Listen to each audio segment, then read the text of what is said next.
Well, if there's anything, just let me know in the chat. And in case, Alex, I know you're listening, just let me know if there's something I need to change. Um, so a few things before we get started. The first one is this time we have the live chat available to us. And with the live chat or the live stickers, you can basically, if you want to also support the channel by donating whatever amount of money you want to donate. It's something that you can think about if you would like to support the channel. You can also visit our Patreon website or also donate via PayPal if you want to through our website. Or you can visit also our store where we have some hardware on sale. This is sustainability hardware where we install Linux. If you want to see what's there, you can just go to our website and go to the shop. All right. What's on the menu today is the Arch Linux installation. And we're going to go a little bit more in deepness also in the desktop environment. And we're going to look also at a few things on the installation that I didn't look at in the first live stream. Hello, everyone. Yeah, i3 video will come. I'm still working on it. It's a long topic, and I'll have to divide that in a few videos. But I will be definitely covering that. Okay, so let's get going. So the first thing is, as you see on the screen here, we have now the Arch ISO. I'm on a virtual machine, of course, otherwise I wouldn't be able to show you this. And normally, we just would boot the machine here by hitting enter and, starts the installer. Now, the thing here is most of the time this works out of the box. I'm speaking about the internet connection. So normally when the ISO boots up, you have several modules that are going to be loaded in the system. And many of these modules will recognize your Wi-Fi card just fine. But in some cases, it will not probably work. So in my experience, I had some issues with some computers, especially Macs, from 2010, 2011, that have a so-called Broadcom chipset. And what happened is that Arch Linux boots up fine, but then when I type in Wi-Fi dash menu, it doesn't recognize my Wi-Fi card. So I had to dig through the Arch wiki, and I can show you here. I have something prepared. If you ever come into this problem here, there is a section here on the Arch wiki which is discussing the Broadcom wireless problems. And the first thing they suggest you to do is to find out what is your Wi-Fi card. So by typing this command on the command prompt, you will see the model of your card. And then depending on that, you'll need to find out which driver would suit you. So for example, in my case, I had to basically blacklist all these drivers here, BRC, M, FMAC, and so on. And I also blacklisted this one here, BRMC 8211 and B43. And then suddenly the Wi-Fi was working. And then once I installed the system, you need to install this driver here, which is proprietary, the Broadcom VL. Otherwise, when you reboot the machine with the open source driver, it will not work again. So just so you know where you can find this. Once you know this and you need to blacklist the modules on the ISO, you can do so actually by going here on the ISO and it's the E key. And you see there is a line booting up here on the bottom. So you need to basically go on the end of the line. Just a sec. There you go. Make a space and then type in, for example, module underscore blacklist equal and then the module that you want to blacklist. And then you hit F10 or Control X and you will boot up with this blacklist. And then theoretically your Wi-Fi should work. But then again, this is a very rare case. Normally it would boot out of the box, no problem. So let me delete this line here. And let's boot up the machine. So we just hit enter.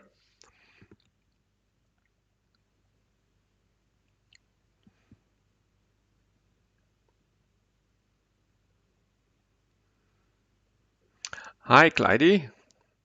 And hello, Jim. Hope you guys are doing well. So here we are on the root log in. Now, what I'm going to do is I'm going to install SSH and then get out of the virtual machine and go to a terminal where you can see better with bigger fonts, because I cannot increase the font size here on the VM.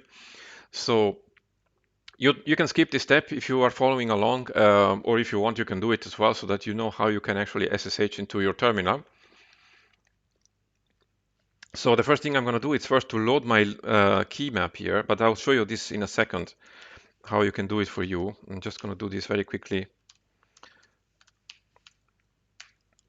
And then we would once refresh the servers,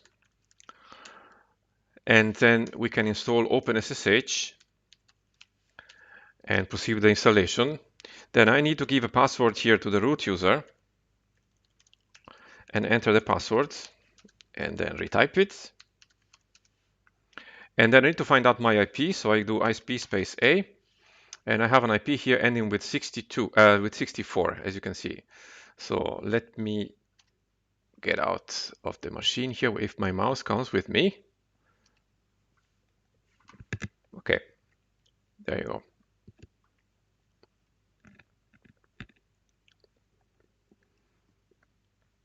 I can't find my machine here. Where is that? There you go.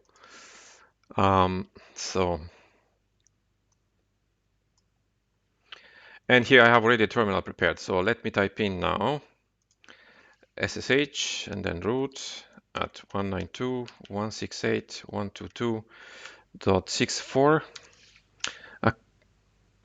Oh yeah, you see, I forgot to start the system. So I need to go back here to my terminal and type in systemctl start sshd. And now let's pull up the last command, enter the fingerprint, the password, and now we are logged in. There you go. So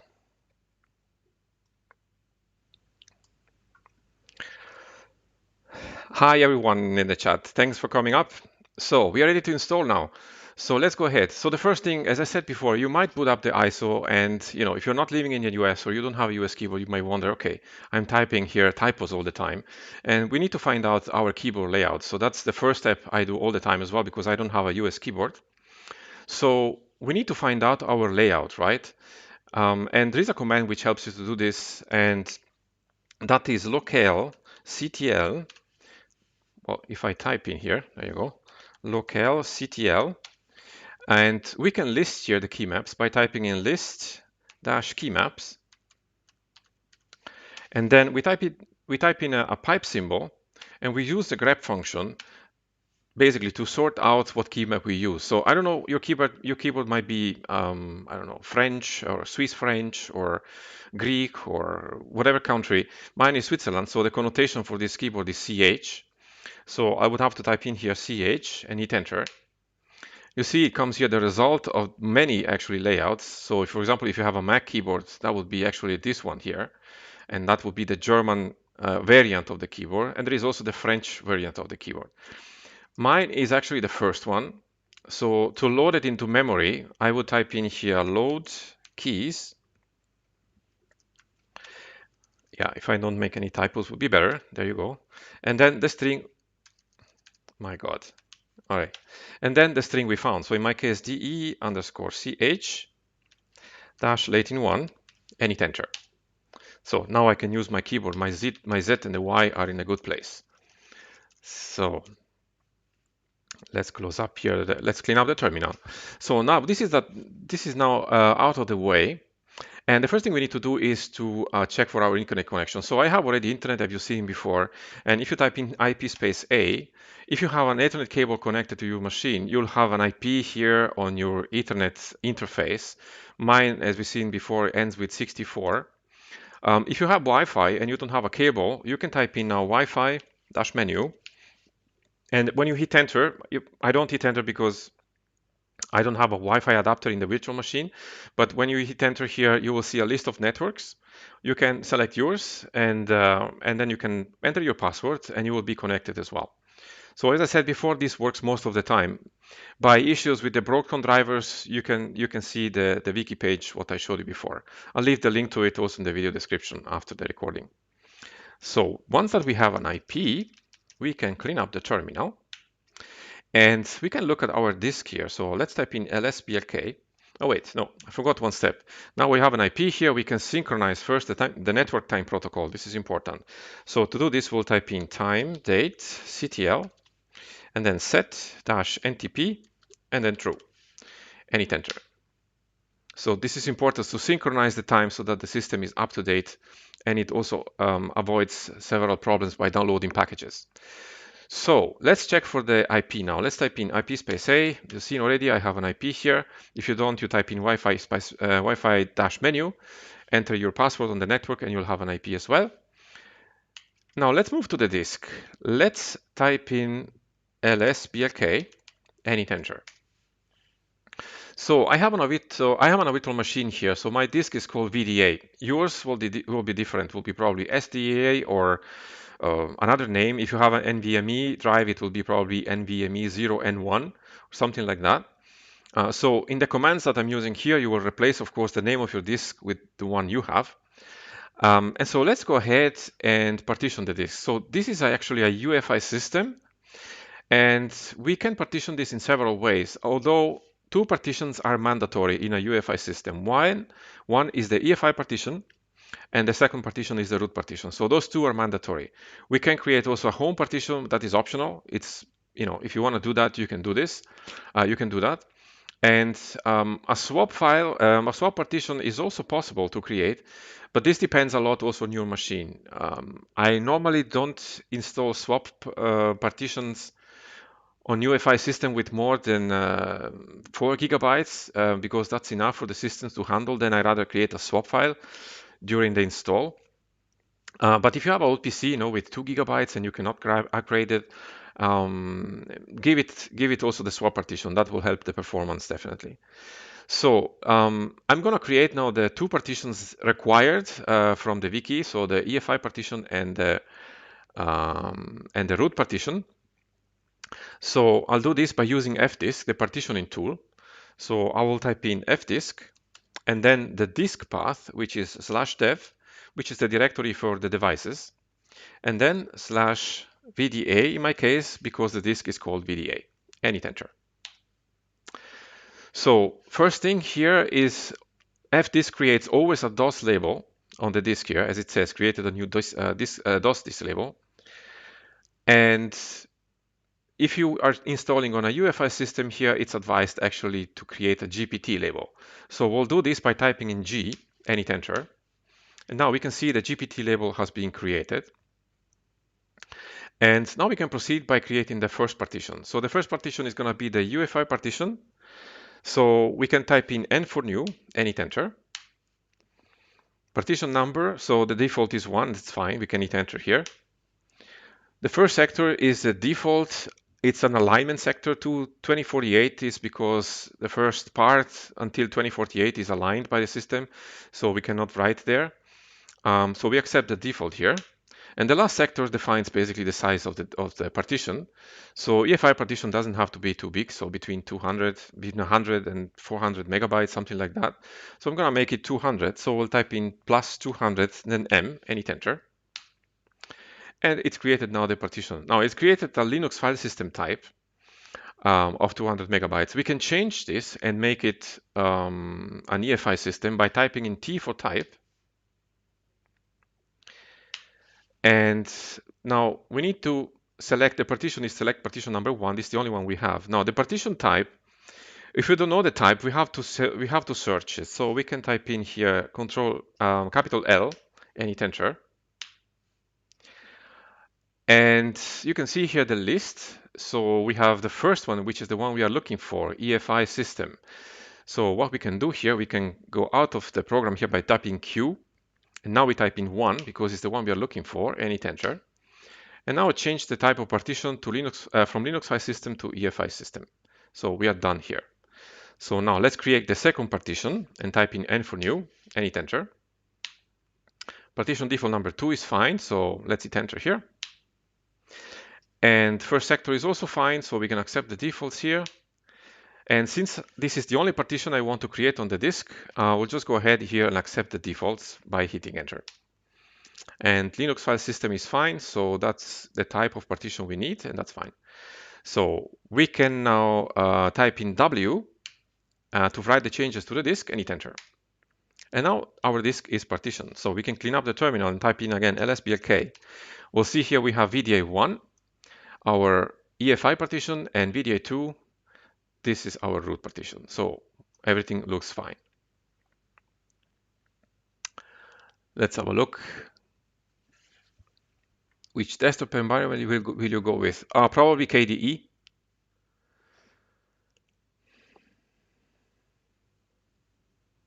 Swap is advice. Yeah, it's, there's a huge discussion always in the Linux community whether it's any more necessary these days. Some people say it's necessary, some people say it's even not necessary to create even a swap file on newer systems. I think it's a matter of honestly, not preference, but you have to try it out. And until now had no issues with swap files, and they are easier also to, you can delete them, you can recreate them, you can make them smaller or bigger, whatever. While the swap partition is a little trickier to do that. So definitely swap one partition or swap file, I'd say.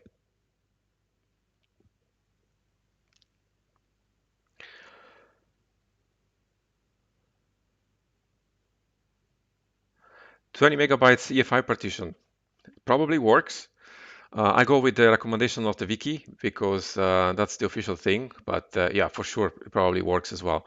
Though if you're dual booting with Windows, maybe it's a little bit too small.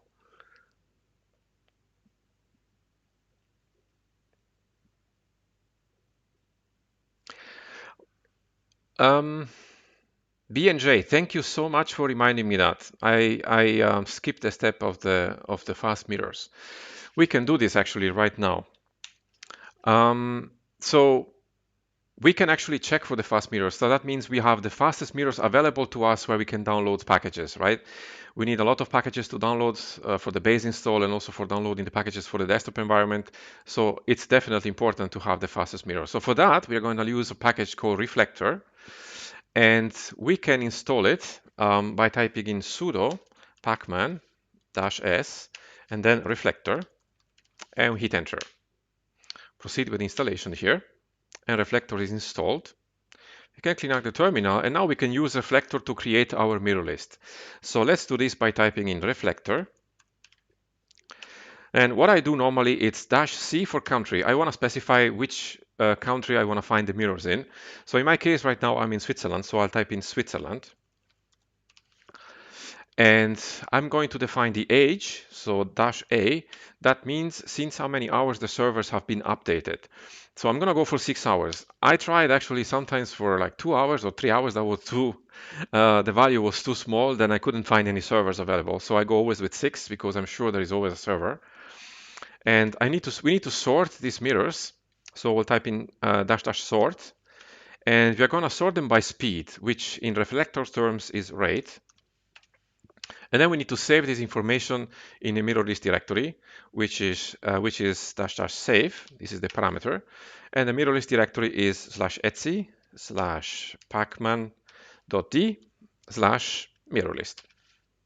And hit enter. There you go. Now we could actually also refresh the servers by typing in pacman-syyy and hit enter. And now we are the fastest servers available to us. And clean up the terminal.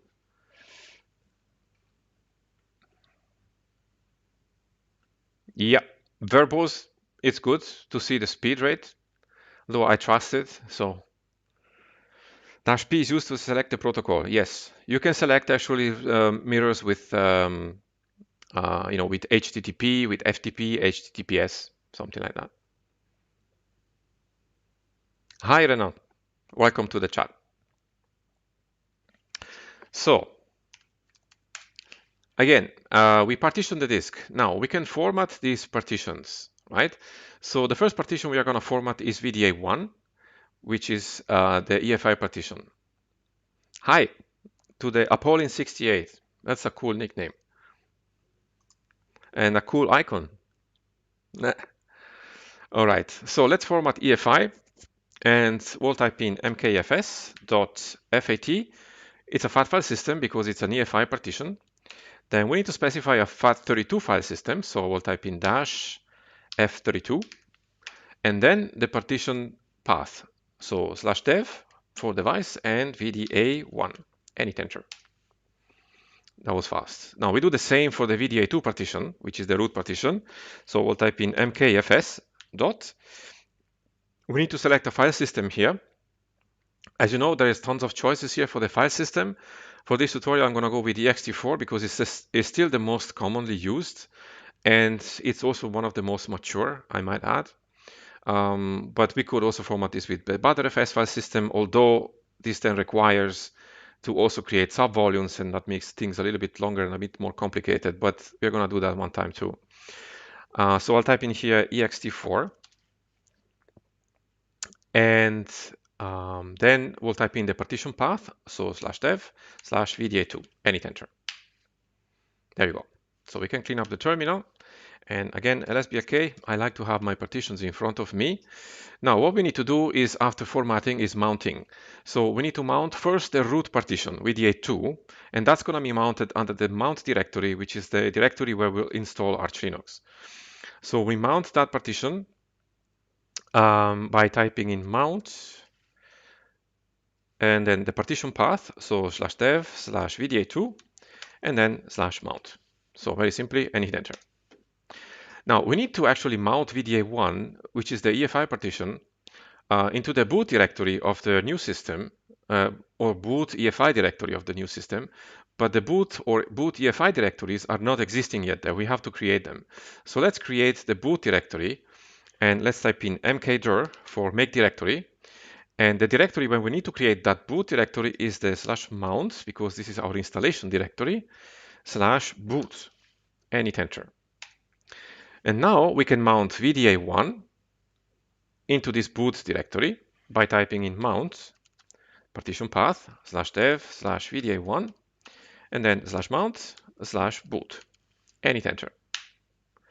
Now, if we type again lsblk, we'll see here our mount points. So VDA1 is on the boot directory of our installation directory, and VDA2 is the root directory of the installation directory. So we are ready now to install the base system. Is it possible to use another file system for the EFI partition? I believe not.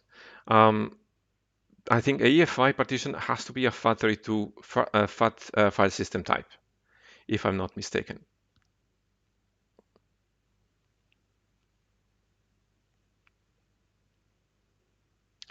All right. So let's proceed by installing the base package, base packages. So to do this, we'll type in packstrap. That's the Arch Linux command. So we'll type in packstrap. So we need to tell packstrap where do we want to install these packages. So we want to install them, of course, in our installation directory, which we saw before is /mount.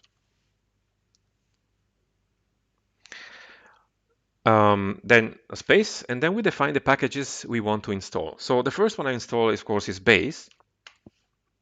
Without this, it won't work. Then we need to install the Linux kernel. So I'll type in Linux.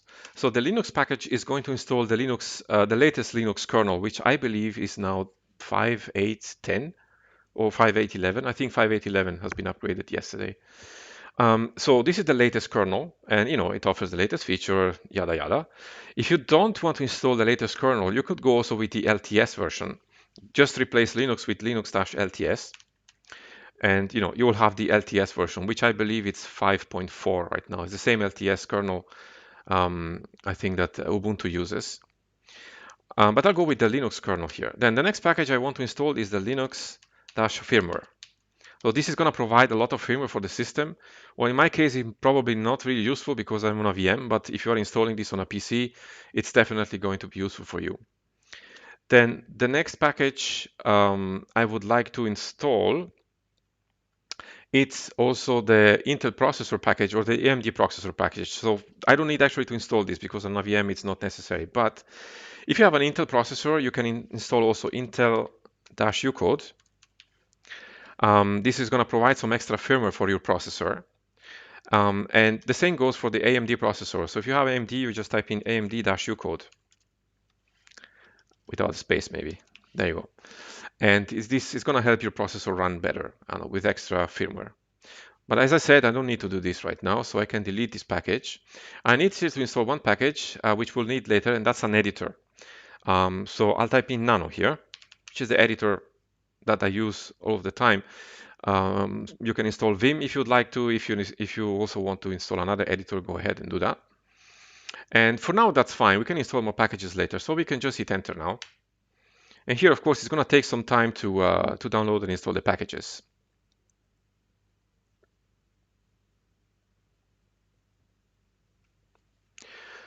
Yeah, there are many other Linux kernel types, the Linux Zen and hardened. Yeah, the Linux Zen is a kernel actually which is supposed to actually work on most machines, actually on all machines, configuration-wise. And the hardened Linux kernel is the one which includes also the security enhanced Linux.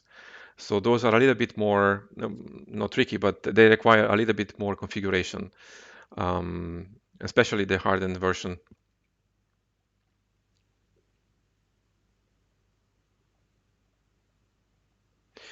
Yeah, you can install both U codes for the processors and then add to the grub the removable addition. That's also a possibility. Okay, so the packages I've installed. So I guess you know what's the next step, right? We have now the packages installed. We need to generate the file system table. So the file system table for you guys who don't know about, for the ones who don't know what it is, it's the file where all our mount points that we just defined will be stored in the system. So when the system boots up, the system knows what it has to be mounted. So now we have the EFI partition and the root partition. So we need to put this in the file system table. So to do this, we'll type in gen fstab. So generate fstab. We can generate the fstab in many ways, but the one which is probably the most secure, at least this is per wiki, is the -u option, which is going to create the file system table based on the UUIDs of the partition, so the unique identifier of the partitions that you have in your machine. So it cannot be mistaken with any other partition. And then we'll type in /mount, our installation directory, and we append this information. The twice the major than symbol in the Linux, in the bash shell, it's always appending information to a file.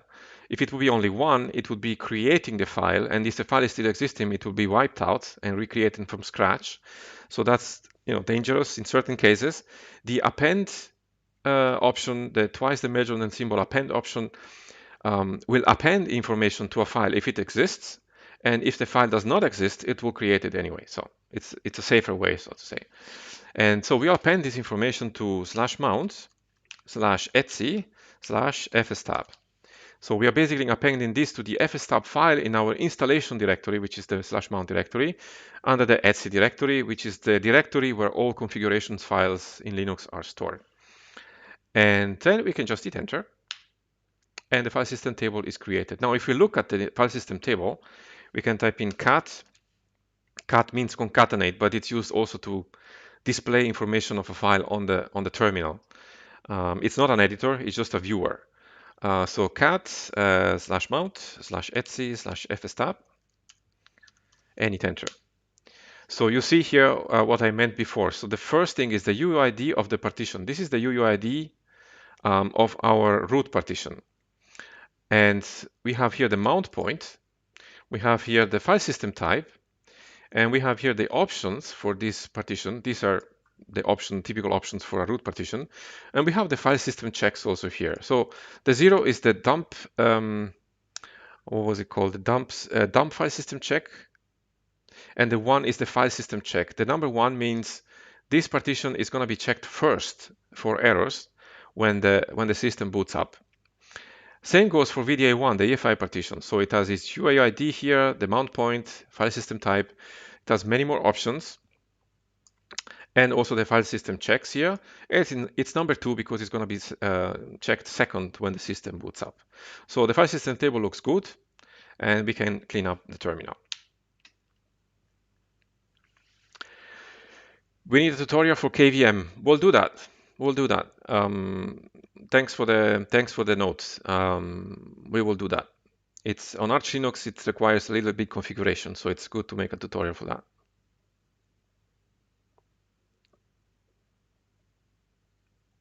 So as to the install dual boot Windows 10 MBR full partitions, we'll have to do a tutorial. We'll have to do a live stream for that. There is a tutorial on the channel with the dual booting MBR, although it's not with the home partition, but the process is more or less the same.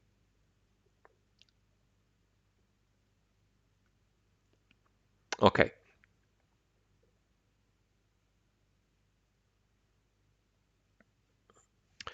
So where are we? So we created the file system table. We can move now into the installation, and we'll leave the installer. So we can do this by typing in arch-root and then /mount and hit enter.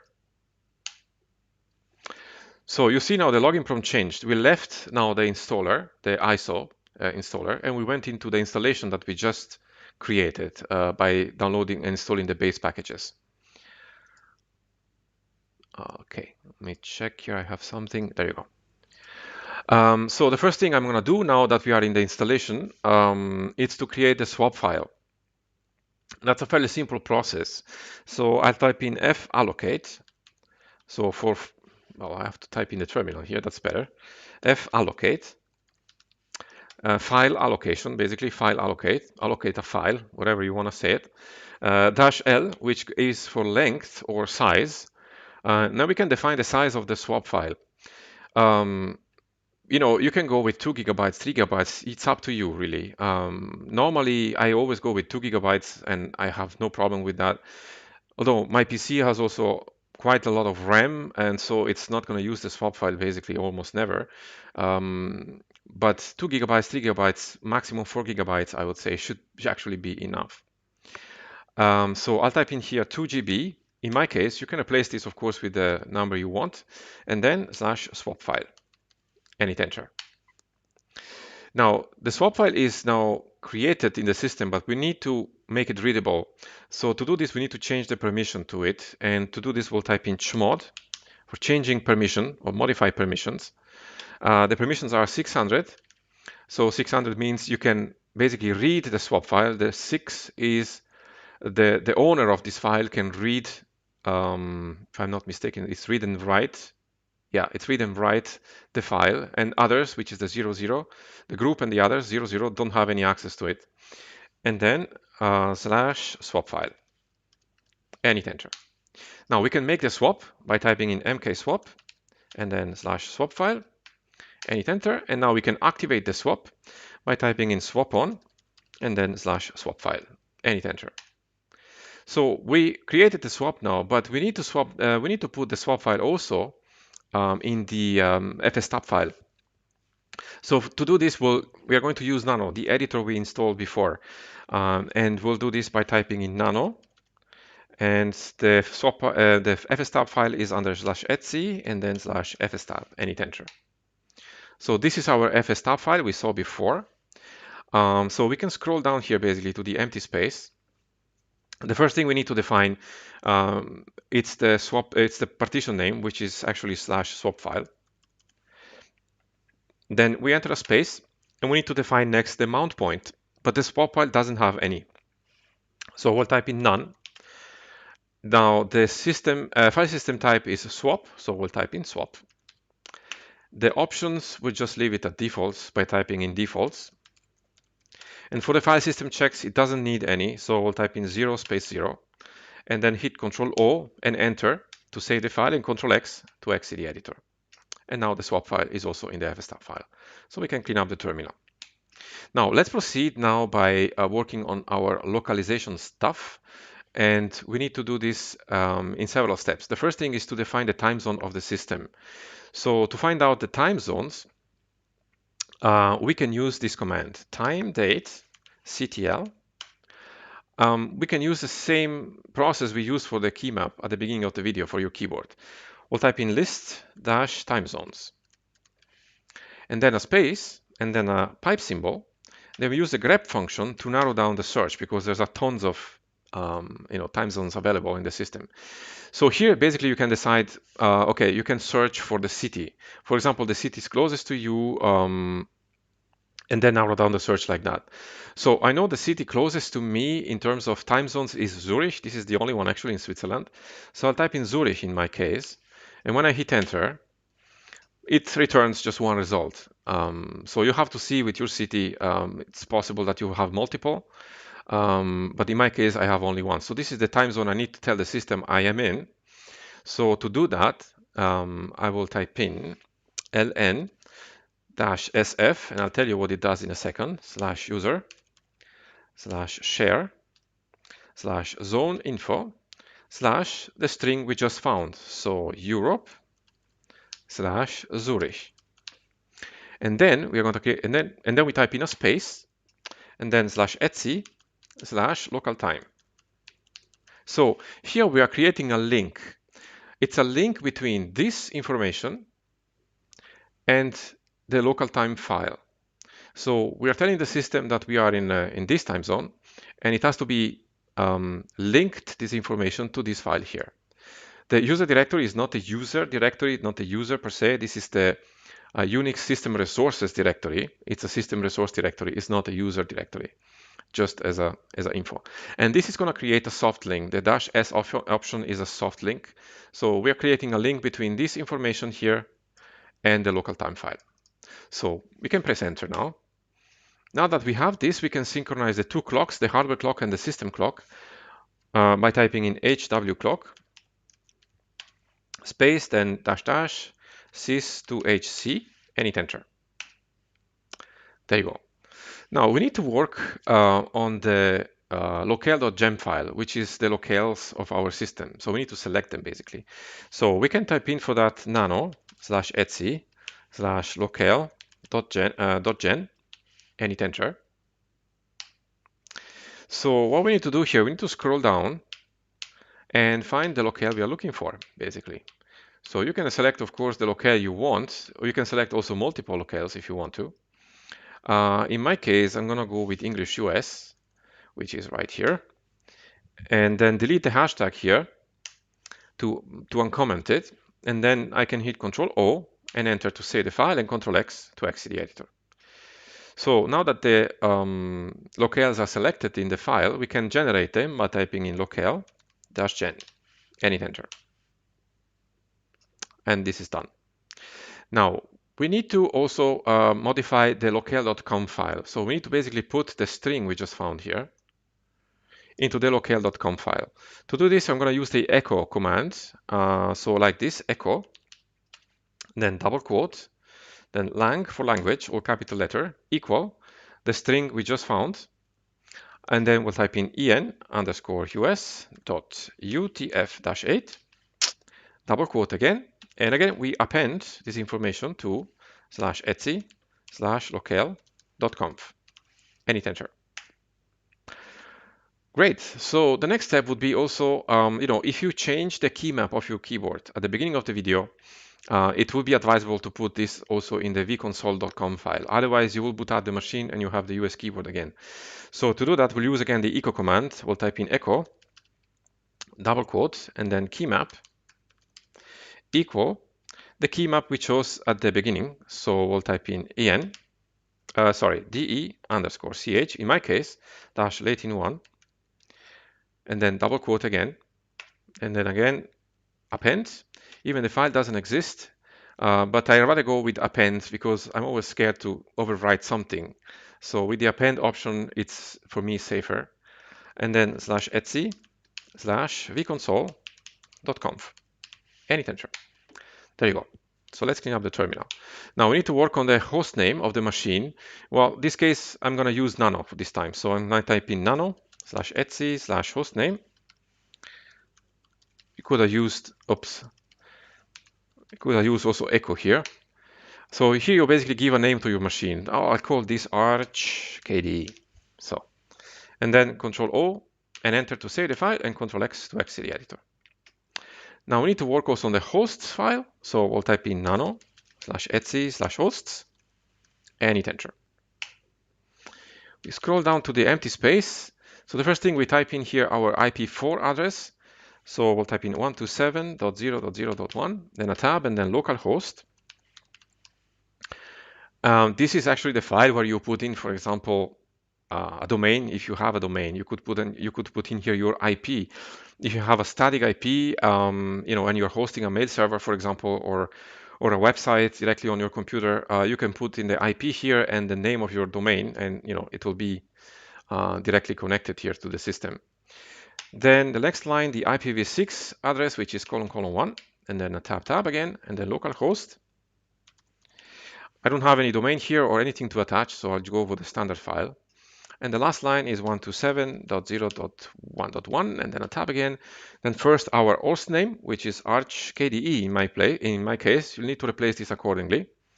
.local domain, then a tab again, and then our host name again, so arch KDE in my case. And then again, Control O and enter to save the file and Control X to exit the editor. There you go. Now we can give the root user a password. So let's type in passwd and hit enter. Create a new password and retype it. And there you go. Let's clean up the terminal. Now let's install some packages. Now we need to install our grub bootloader and some other packages on the way. So let's type in pacman-s. For those of you who don't know, pacman is the, oops, that's also a typo there. There you go. Pacman is the package manager for Arch Linux. So the first package is grub, our bootloader. Now the next package we need to install, because it's a EFI system, it's EFI boot mgr, so the EFI boot manager. Then we can install some networking tools. So the first one is network manager. You can install also another tool if you want for network managing. I'm used to network manager, that's why I'm installing it all the time. So then I'm installing also network-manager-applet and some wireless stuff for our Wi-Fi card. So the first one is wireless tools. I'm not sure this package is included in network manager. It could be, but I'm just going to install it in case. And also WPA-supplicants. There you go. Then also dialog and OS Prober. This is just useful if you want to install another distro or Windows later to have OS Prober there. And what else? Two tools for the fat file systems that we might need to work with. One is mtools and the other one is DOS FS tools.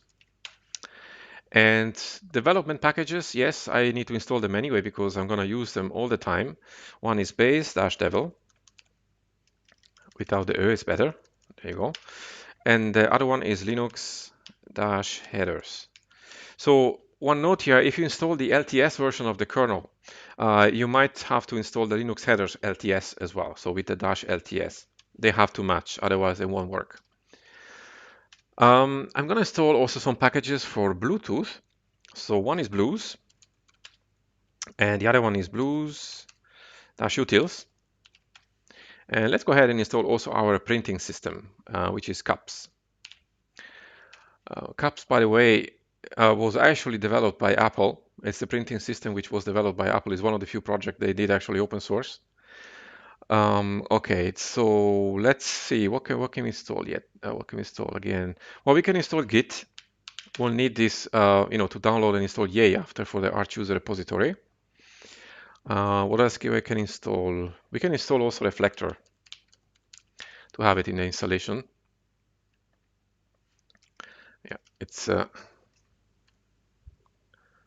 thank you. There you go. What else can we install here? Well, I see an error here. Wait a sec. It's a strange character. There you go. So what else we can install? What else can install? Blues, utils, CUPS, Gift, Reflector. Well, I think for now, maybe that's it. Yeah, let's go ahead. Let's see. Linux LTS headers. All right. Thank you, Clyde, for the correction. It's not Linux headers LTS, but Linux LTS headers. Okay. Thank you for the note. Uh, we could install, here I thought now also other packages for the sound system, but it really is going to depend on the desktop environment you want to install.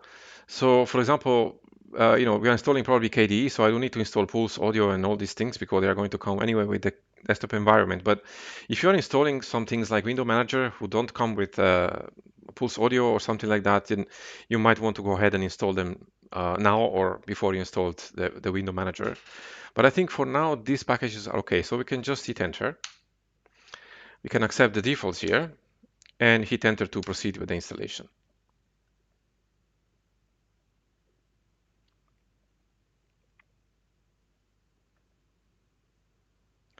So it's going to take a moment here to download and install.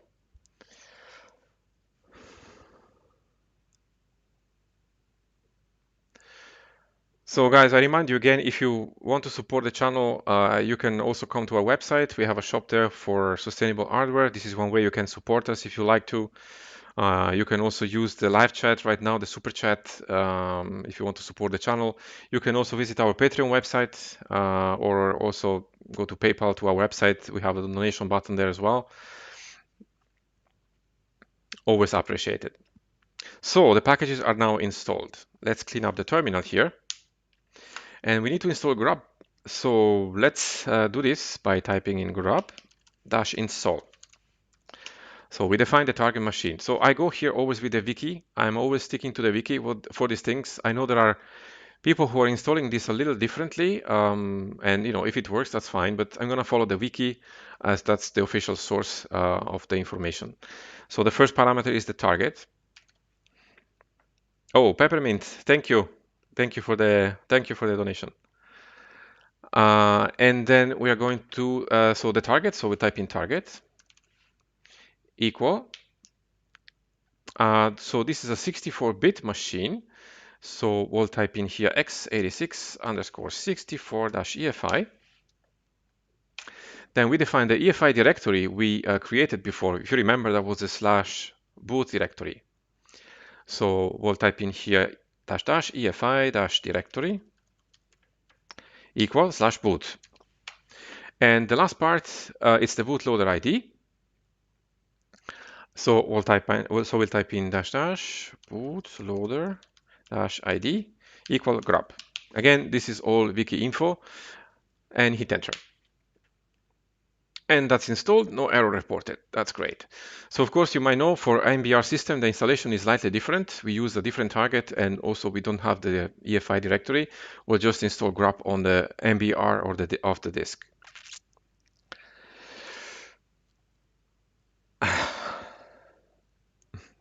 Peppermint, do you use Peppermint? Well, that's a good question, actually. Actually, I have to have a look at the Peppermint Linux distro. I have never used it, but I hear it's a nice one. I'll have a look at it one time. So we need to generate now the grub configuration file. And to do this, we'll type in very easily grub-mkconfig. Or if I type in here, if I make typos, config. There you go, -o. So we are telling here to make the configuration of grub. And we need to put the output, this is a -o option, under the /boot/grub, and the file is grub.cfg, and hit enter. Bang, that's done. Gary, thank you so much for the donation. Thank you very much. Next step is now we clean up the terminal. Now we need to actually enable some services we just downloaded. We have Network Manager for the internet, we have Bluetooth, we have what do you have? You have the printing system. So we need to enable those. Otherwise, when we boot up the system next time, nothing really works.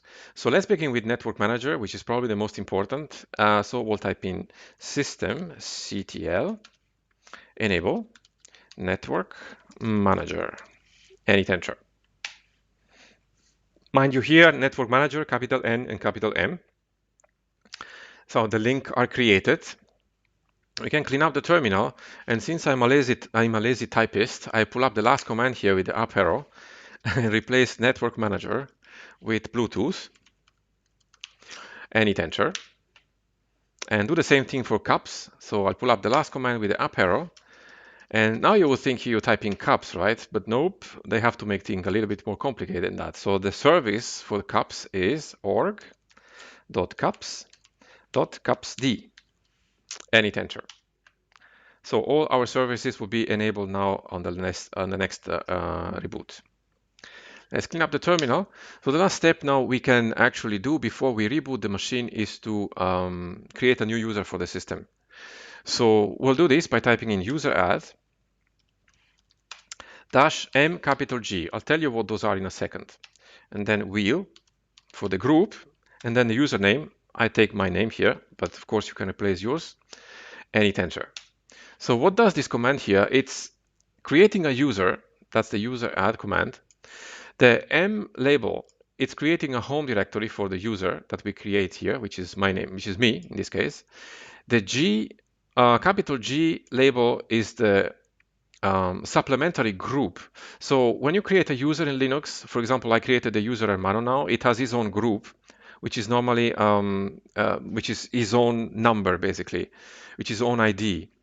And to create a user with a capital G, that means we give to the user a supplementary group, an extra group that he belongs to. And in this case, it's going to be the wheel group. And there are many ways actually how to create user with sudo privileges. This is probably one of the easiest one, but from a system administrator standpoint, there is actually a better way, but we are not a system administrators here. We are not managing a server with thousands of users, so I'm not going to do this. Now, what we need to do is to first, before we give sudo privileges, we need to create a password for this user. So we'll type in passwd and then the username and hit enter. Enter the new password and retype it. And now we need to go to explore a file which is called visudo. And we need to use nano to do this, but we need to tell the system to use nano because normally he won't. So we have to type in editor equal nano. So we are telling the system to use nano as an editor for this file, which is visudo. With a D, it's easier. There you go. And hit enter. So what we need to do now, we need to scroll down this file here. And you can see we have here the wheel group we talked about before. Now what we need to check here that there are two groups for wheel. We have one with no password, which is the one we don't need to touch. Otherwise, user also without a password can have sudo privileges. What we need to do is to go to the first group here and uncomment it by deleting the hashtag. So, and then hit Control O and enter to save the file and Control X to exit the editor. That means that every user that belongs to the wheel group will actually have sudo privileges. So if we create a new user now with another name, for example, user add-mg will blah, blah, blah, the user blah, blah, blah will have also sudo privileges. Okay, so it's a shortcut to give sudo privileges to users to enable this group. So we did everything we needed to do here, and we can actually exit the installation and return to the ISO. So we can type in exit here. Now we can unmount the partitions that we created. We could do here at umount-r or umount-a, it doesn't matter. We just type in umount-a in my case. Even if it returns an error, it doesn't matter. And we can reboot the machine. But to do that, I'm going to exit the shell first because there you go. So I'm going to pull up my virtual machine and I'm going to pull it back into the terminal here. There you go. Go full screen because I want to reboot it from here. So I'll type in now reboot and hit enter. So it's going to take a moment here. We have a stop job is running for DHCPCD, so this is going to take a second to reboot. Sometimes this happens. I could reset the machine or force it to stop, but it might break the grub bootloader, so I'm not going to do that.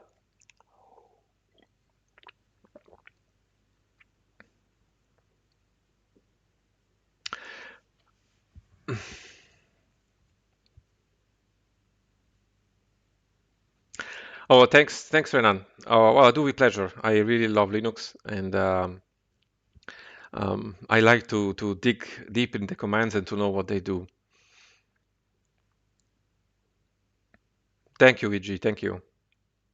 Glad it helps.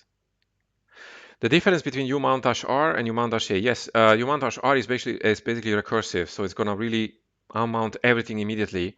While umount-a, it's just unmounting all partitions that the system can see. Um, that's the only difference. I don't, basically never use it just for the installation. Um, if the system is already boot up, then you have the installation working. You can just use umount, and that's enough in these cases. So this job here, come on, it should be now shutting down by itself. There you go. So let's see if grub is there. Oh yeah, I need to remove my the system image from the system. Wait, let me.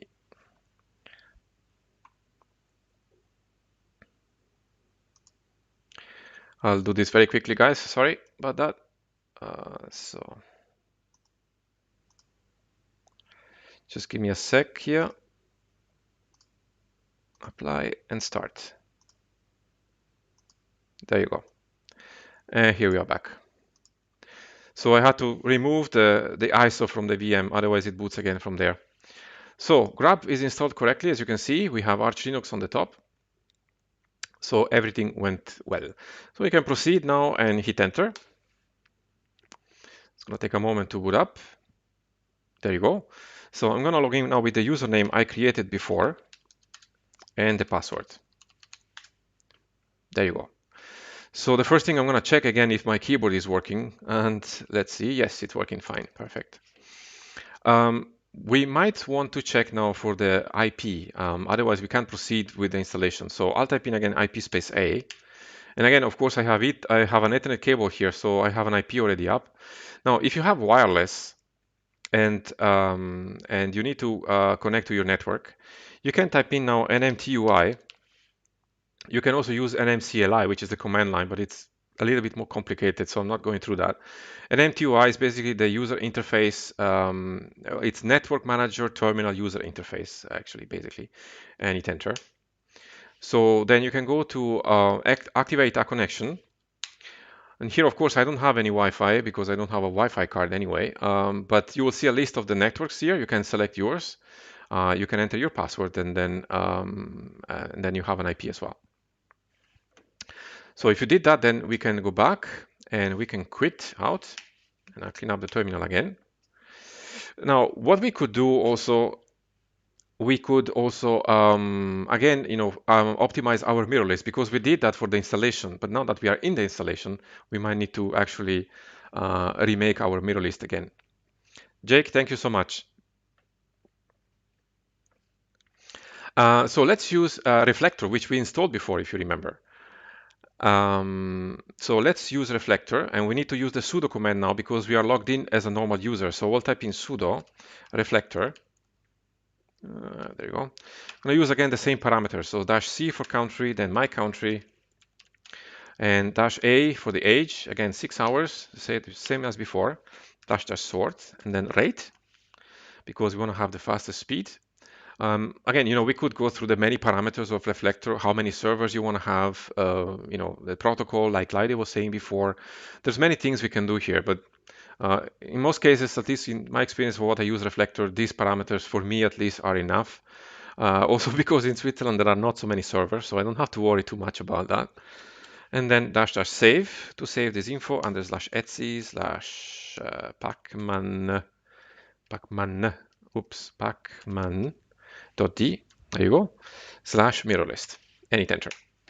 Well, we need to enter our sudo password, and Reflector is done. Now we can refresh the servers one more time, but with the sudo command, sudo pacman -syy, and hit enter. There you go. So we are ready to proceed. Oh, okay. So Some of you say small font on the VM. Okay, thank you for that. So let me install also SSH so that I can go back to my terminal then. I didn't install SSH before. I'll do this very quickly. Open SSH and hit enter, install. There you go. I enable the system here. Systemctl. I'll just start it for now. SSHD. There you go. Let me look for my IP here. There you go, 65. So let me go back to my terminal. Where is this time window? Okay, I always lose the window here. There you go. So now it's better, I guess. So I'll type in hermano. No, I'll type in SSH hermano at 192.168.122. Dot, what was that? 65. Yeah. Fingerprint, passwords, and there you go. Logged in. I think now it's better for you guys as well, right? Yeah. Okay. So let me just 1 second here. I need to see the chat. There you go. No problem. Thanks for the point. It's good that you tell me that. So the next step is to install our graphic cards. So this is a very interesting topic because if you have an Intel card, AMD card, most of the time that works fine. If you have an NVIDIA card, it can work fine. It can work. It can also be a nightmare. Depends on the card you have. So let's go through the packages. The first one is for Intel cards. So let's type in sudo pacman-s. So the Intel driver is xf86-video-intel. Now, again, the wiki recommends, and I've seen this also when I tested this out, to not install this package if you have an Intel card, if you want to install the Cinnamon desktop environment, because the Cinnamon desktop environment will probably freeze with this package. So definitely don't install this if you want to install Cinnamon, and go for the Mesa package, which is already installed by default in the Arch installation. That will be fine. So Cinnamon, no go with the Intel package. If it's any other DE, you can just go ahead. Thank you so much, JM. So if you have an AMD card, it's very simple. We replace MTEL here with AMD GPU, very simply. And now for the not so simply, it's the NVIDIA card. So, if you have a new card, if you have a recently new NVIDIA card, you can normally install just NVIDIA, NVIDIA-utils, or utils, there you go. You could install also NVIDIA, maybe not. NVIDIA-utils, there you go. You could also install NVIDIA-settings, which offers you a GUI to manage your NVIDIA card. And as I said, this works for most of the new cards. Thank you, Toby. Very kind of you. I prepared for you guys actually here something that might interest you, and it's again from the wiki. Let me pull it up, which is right here. So this is actually something which came to me very, very handy when I had actually problems with my NVIDIA card in my older PC. Because for some reasons I couldn't manage to make it work, and I was using just the Intel card, which was also in there. So what they recommend here on the wiki is to find out first which media card you have, so which model you have. So in the terminal, you can paste in this command here and find out the type of card you have. So this is the first step. Then the second step would be to find out the code name of your card, which is listed on the Nouveau Wiki's code name page. So what you can do, you can find out, for example, after you type in this command here, you will see what the kind of card you have. Then you click here on the Nouveau Wiki's code name page, and you see that the card name, and you see the code name here.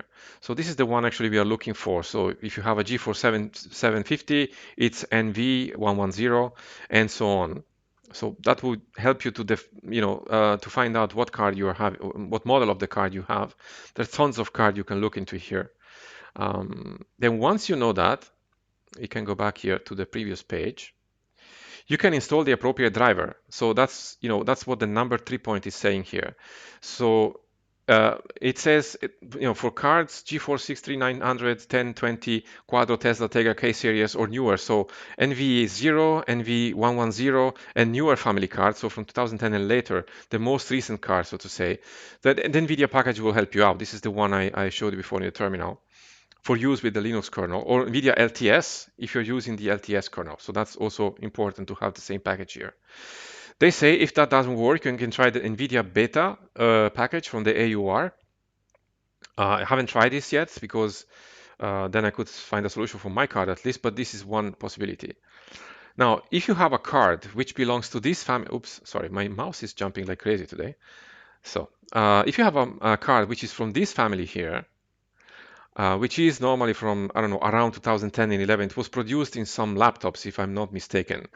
Then you can install the NVIDIA 390XX DKMS package from the AUR. And that's why we installed already Git, because we need Yay to install this, although we could actually do it without Yay as well, but just to make it a little simpler. So you have these two possibilities. And the third one, if you have older cards, like, for example, released 2010 or earlier, and that's the case I had actually in one of the MacBook Pros we have on the shop. It has an NVIDIA card from 2010, which is an NVIDIA card 300, the one down here. It was a nightmare to make this work. I had to fiddle with that quite a lot.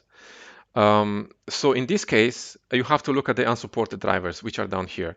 So unsupported driver means basically NVIDIA does not provide any more drivers for that card. So you are basically stuck here with the Nouveau driver, which is the open source version, which has an advantage, which is supporting the latest version of Xorg, the display server, which is good, right? The disadvantage is, of course, however, that it doesn't support the best 3D performance as the native drivers. So you can still install the old packages, the NVIDIA Drive 40XX DKMS from the AUR. It's still available there.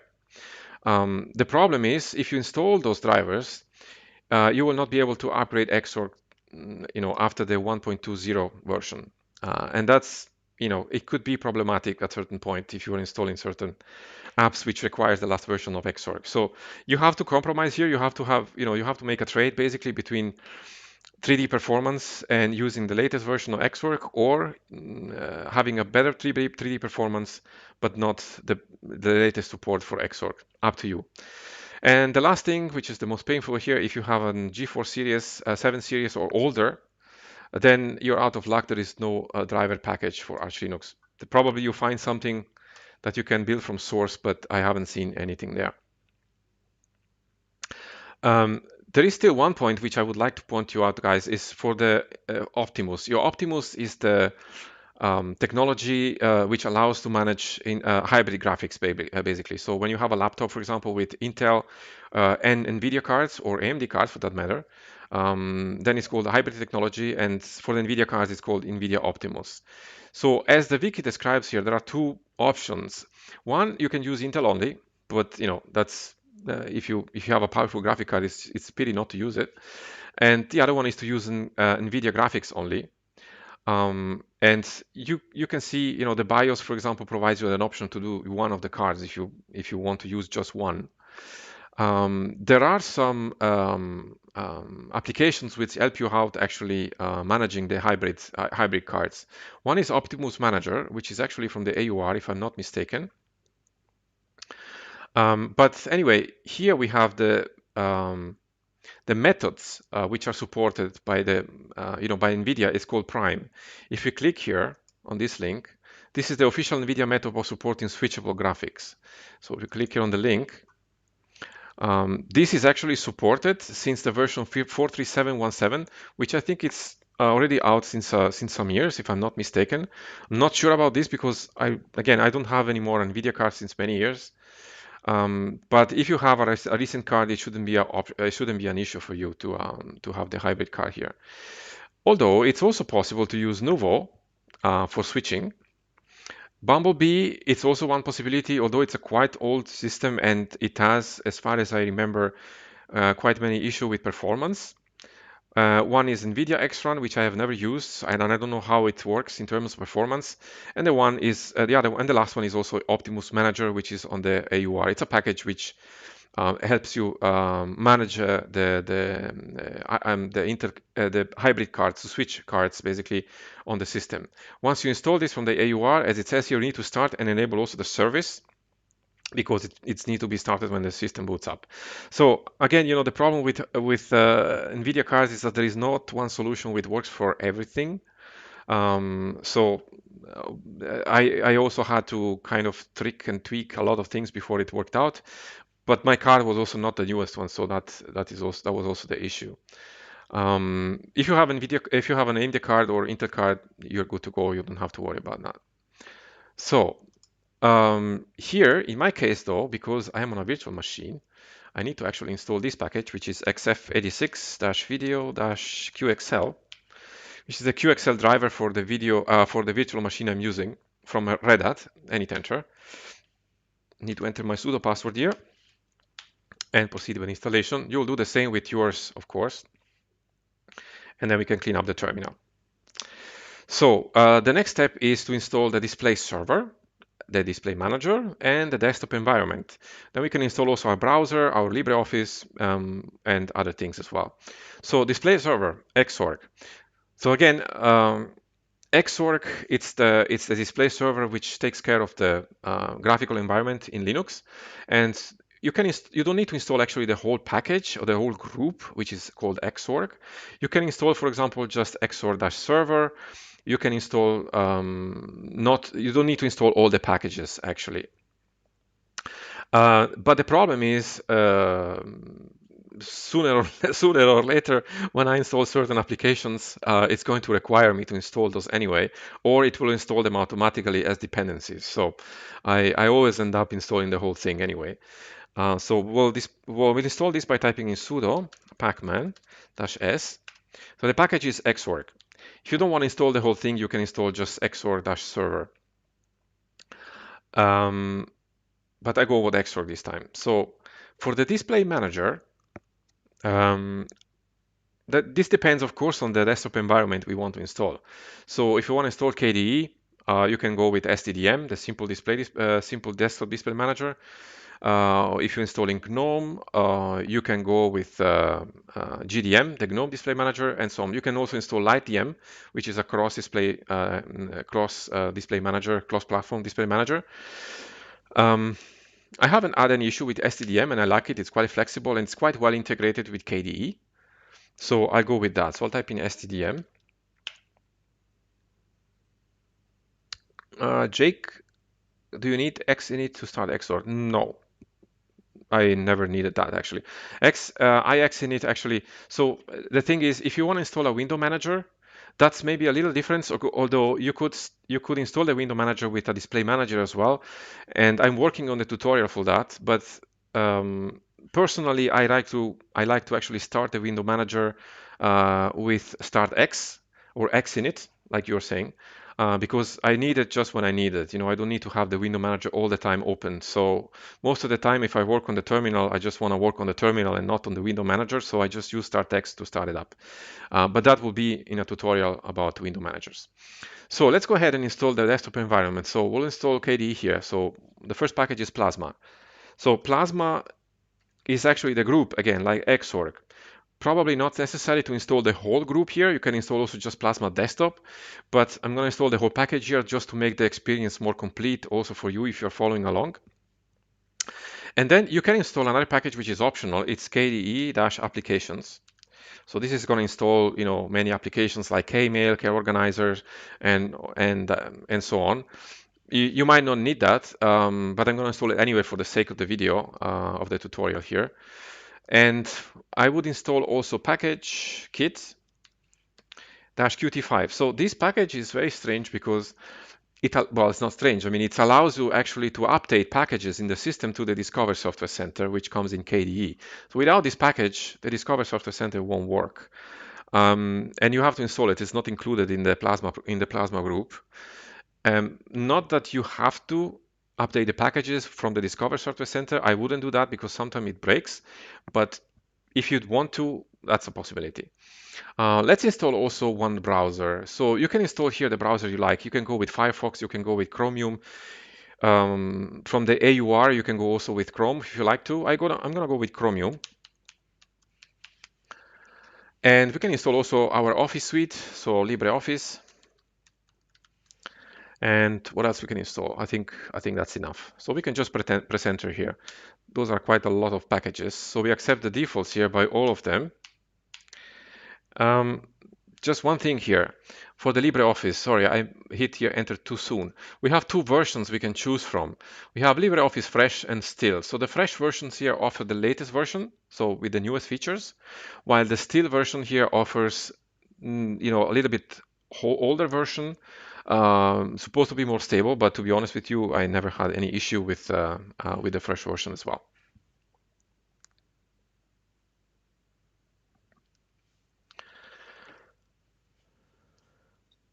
Thunderbird. Yeah, Thunderbird is, of course, we can also install that. Yeah, the thing is, in KDE applications comes also Kmail.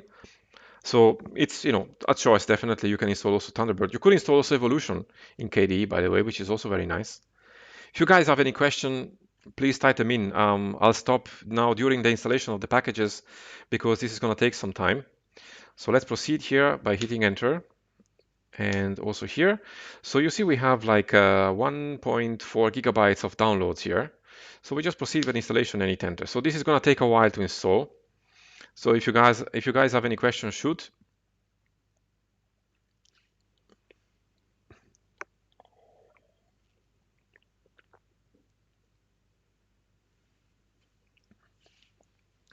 Thank you, Prashant. So I'll share something with you guys, something more personal to me is I started actually the first time I tried Linux, I think it was in, I don't remember even, it was 1999 or something like that. And I don't remember which distro it was. I think it was in those days it was called SUSE. It was not even OpenSUSE yet. And we we couldn't download anything in those days. We didn't have that fast internet connections and stuff. So I bought the CD, or yeah, I think I bought the CD somewhere. It was very cheap anyway.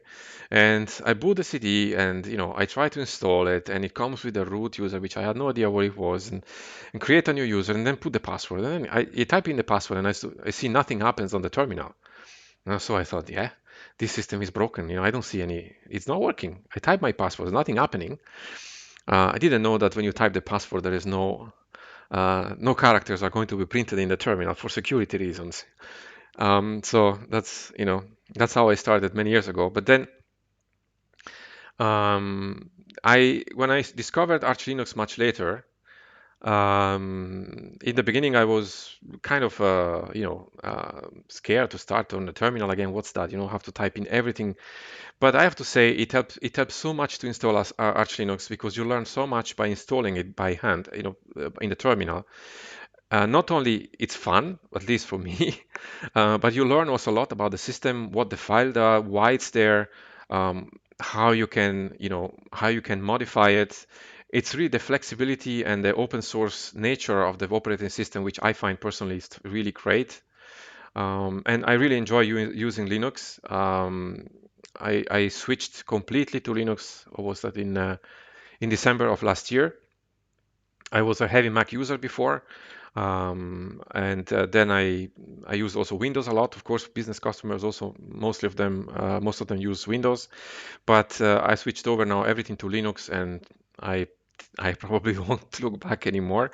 It's just a fun system to use, and I think honestly we are also very lucky as a Linux user to have the possibility to choose between so many distributions, so many flavors of Linux, and also so much open software. We can download everything we want. Basically, you find it for free. The software selection in Linux is absolutely fantastic, and it has improved a lot in the last years.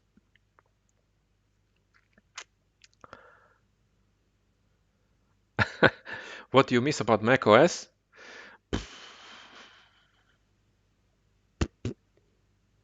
No, I don't miss anything. Well, macOS is actually Linux based. I mean, it's on the underground is Linux. It's Unix. I mean, the terminal in macOS is exactly like the Linux system. It has the same commands, most of them. It's a variation. It's FreeBSD, but it's Linux at its core. So to troubleshoot macOS is very similar as troubleshooting Linux, honestly. But I think macOS is a great system, but I don't miss actually anything from there. I find everything I find in macOS or in Windows, I find also in Linux. And I know there's many of you maybe who says, but the gaming in Linux is not that great. I cannot tell you that. I'm not a gamer. I'm terrible at gaming. I know my business partner Alex, she's a gamer, so she knows better than me. Um, but that's probably the only thing. But I mean, nowadays also Steam, made the platform Linux based, so I guess it's gonna change in the future. Which AUR helper you prefer? I use Yay because I find it's the newest one and it works really reliably, at least what I experienced.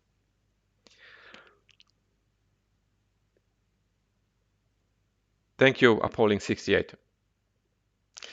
Apple has great hardware. Definitely agree with you there. There I have no reserves to say that as well. Apple makes really great machines. Builds really nice machines. The hardware lasts long time. I have here an iMac here, which is in the shop, by the way, from 2008, and it looks like new while it was well taken care of, but it works flawlessly. I mean, and it's a machine which has 12 years old. It's amazing.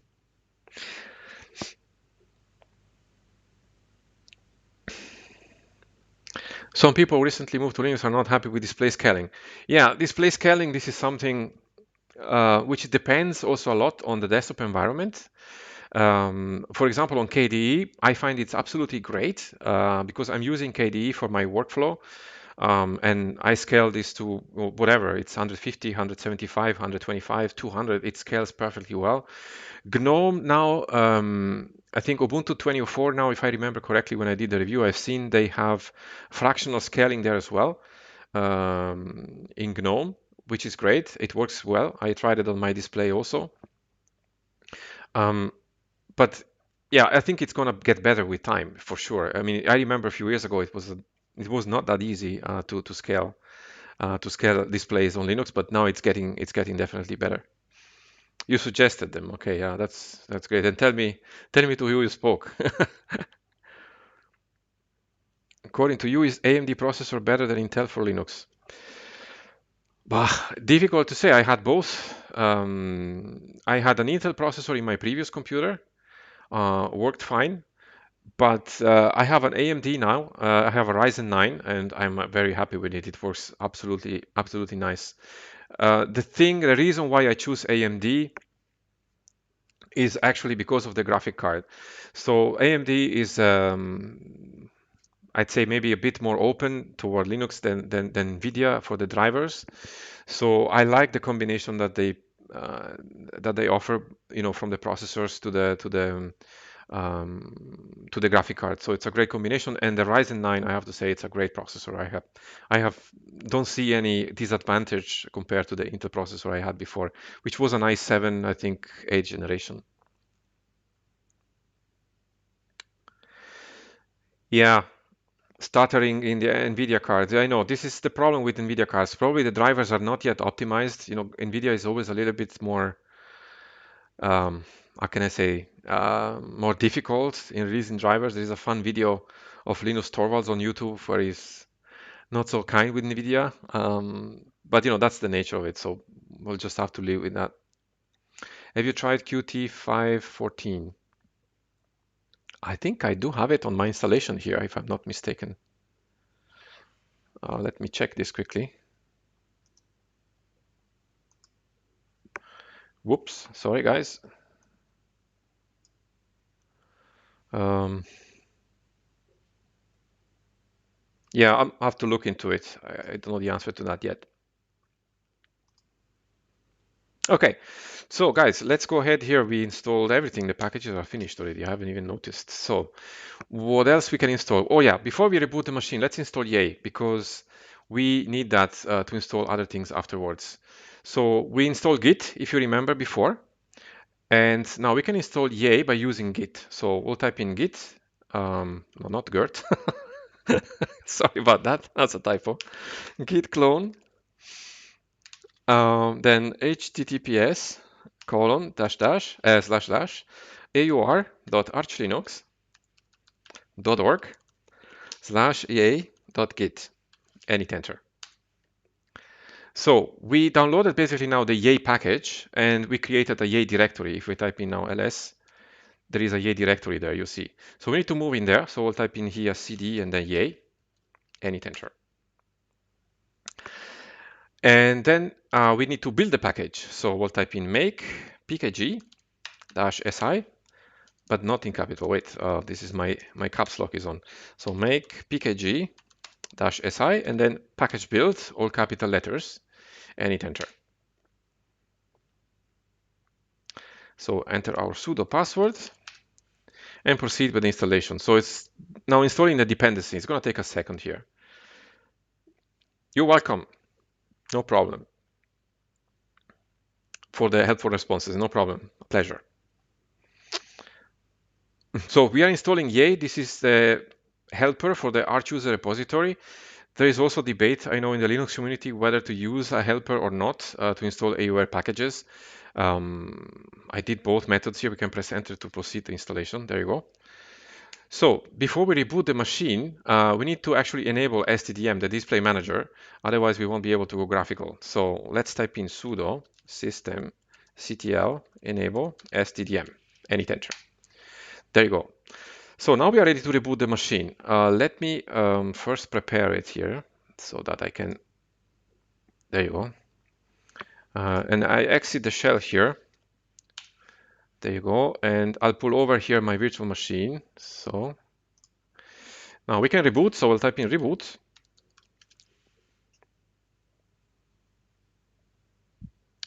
So it's going to take a second here. There you go. So we just boot Arch Linux. If everything went well here, we should see the login screen. And there you go. So one thing actually, guys, if you don't mind, 1 second, let me turn off this machine here because I need to change actually its driver, its graphics driver, because I don't have 3D acceleration here. I had to disable it because it's flickering the system, the screen if I do, but I can change it right now very quickly. Bear with me a second here in the VM. There you go. There is better. So I'll boot back my machine. Now we have 3D enabled. Boot up here Arch Linux. So there you go. Now we have the login screen, so we can enter our passwords and hit enter. And boom, we are now in KDE. So, well, the first thing I do is to adjust the resolution here because it's not full HD. So let me change this very quickly. Go to display configuration here and select my 1080p display and click apply. There you go. That's much better for you guys as well. So, wow, this is KDE. So we installed everything. Now I posted yesterday a tutorial about customizing KDE. We can customize some of the aspects here of the desktop environment. It's quite fun actually. Well, of course, the first thing we can do is to right-click here and change the wallpaper, make it a little bit more interesting. So let's go down here and select this one. I selected this in the tutorial. Let's choose another one. Let's go for this beautiful evening glow here. There you go. That's much better. So, yeah, KDE Breeze Dark. I know. That's my favorite too. Anyway, you can see there is really kind of transparency here, which is actually nice to have. Let's go to the settings here. So I'll go through here the customizations options, and I'm just going to make a recap here. We have several options here for the customization, right? As I said also in the tutorial, the global theme is basically the master theme of your KDE installation. So here you can here it's selecting everything, your colors, your window colors, your panel colors, fonts, everything is in there. So if we go to global theme here and click, for example, Breeze Dark, it's one of my favorite, and apply, now we have a dark theme, right? So even we go here to the application launcher, is the dark theme there. So it basically changes the overall look and color of the system. While the other categories here under are the pieces of the system to which the global theme belongs to. So the plasma style, for example, it's changing the components like the panel, for example. So, we can change, let's go, for example, to, I don't know, to air here and click apply. So you see, we changed here the panel. The panel now became the air style here, and also the application launcher. But the rest stayed actually Breeze. So that's one aspect. Go the same for application style. If you want to have buttons looking different, you can play with them here. You can also configure GNOME GTK application style right here as well, and also the window decoration. So let's go for oxygen. This is a fun effect. Look at the borders here around. So you can customize here in KDE every single aspect of the system. This is the amazing thing in KDE. It's really nice. GNOME is also very customizable, but the amount of options available in KDE is just staggering. It's just unbelievable. So I don't need this glowing light around me, so I'll just turn this off. There you go. And we have, of course, several colors combination that we can change as well. These are the colors of the system itself. Can change the fonts, can change also the icons. Right now we have only 3 packs installed here, and also the cursor as well. We have already some of them installed here.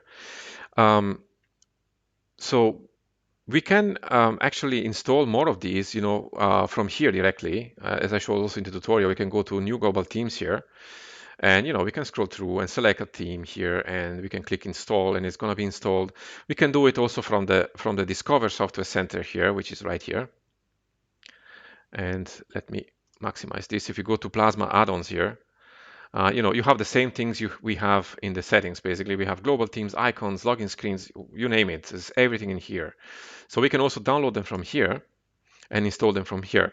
Now, the thing is, unfortunately, when we install something from the Discover Software Center or this window here, it's going to install fine, but then we won't be able to remove some components. As I showed also in the tutorial, we are able to remove certain components like plasma styles, colors, icons, and cursors, but we will not be able to remove application window borders, which are under application style, and global themes. So you have always some left over here. And we need to go into certain directories and delete those in order to remove them also from the system. If you guys want to see this, let me know here in the chat so that we can install one theme, and I can show you what I mean if you are interested in seeing that.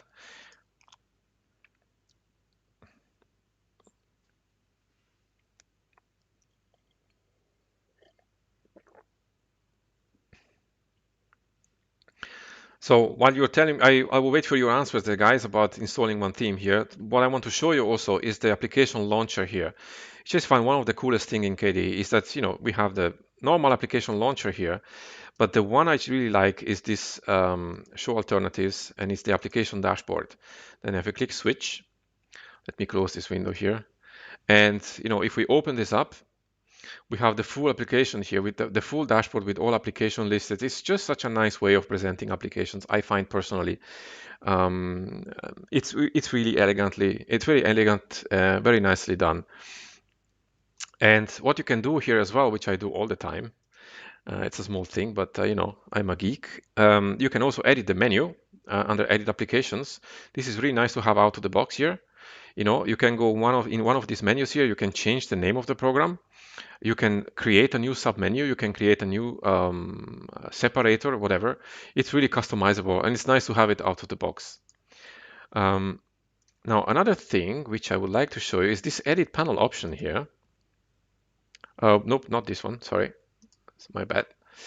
What is that option? This one, configure application dashboard. So look at this. This I do it all the time. Call me a geek, but this is who I am. You can change the icon of this button, and this is what I do. So I'll go here I'll search for the icons, to make it a little bit more Arch-like. We can search Arch here. Well, normally it should come out. Let me see. All. Okay, we don't have any arch icons. Why? Oh, there we go. We should be able to change the button to Arch Linux here. So you see how it looks like. I don't find actually the Arch logo, which I normally do find here. It should be somewhere, but it should be somewhere in the installation. Maybe I didn't install all the packages I have in my main computer, but you have an Arch icon which comes down here. You can put it here in the on the button and you can customize. Oh, small thing. Sorry about that. Not needed. All right.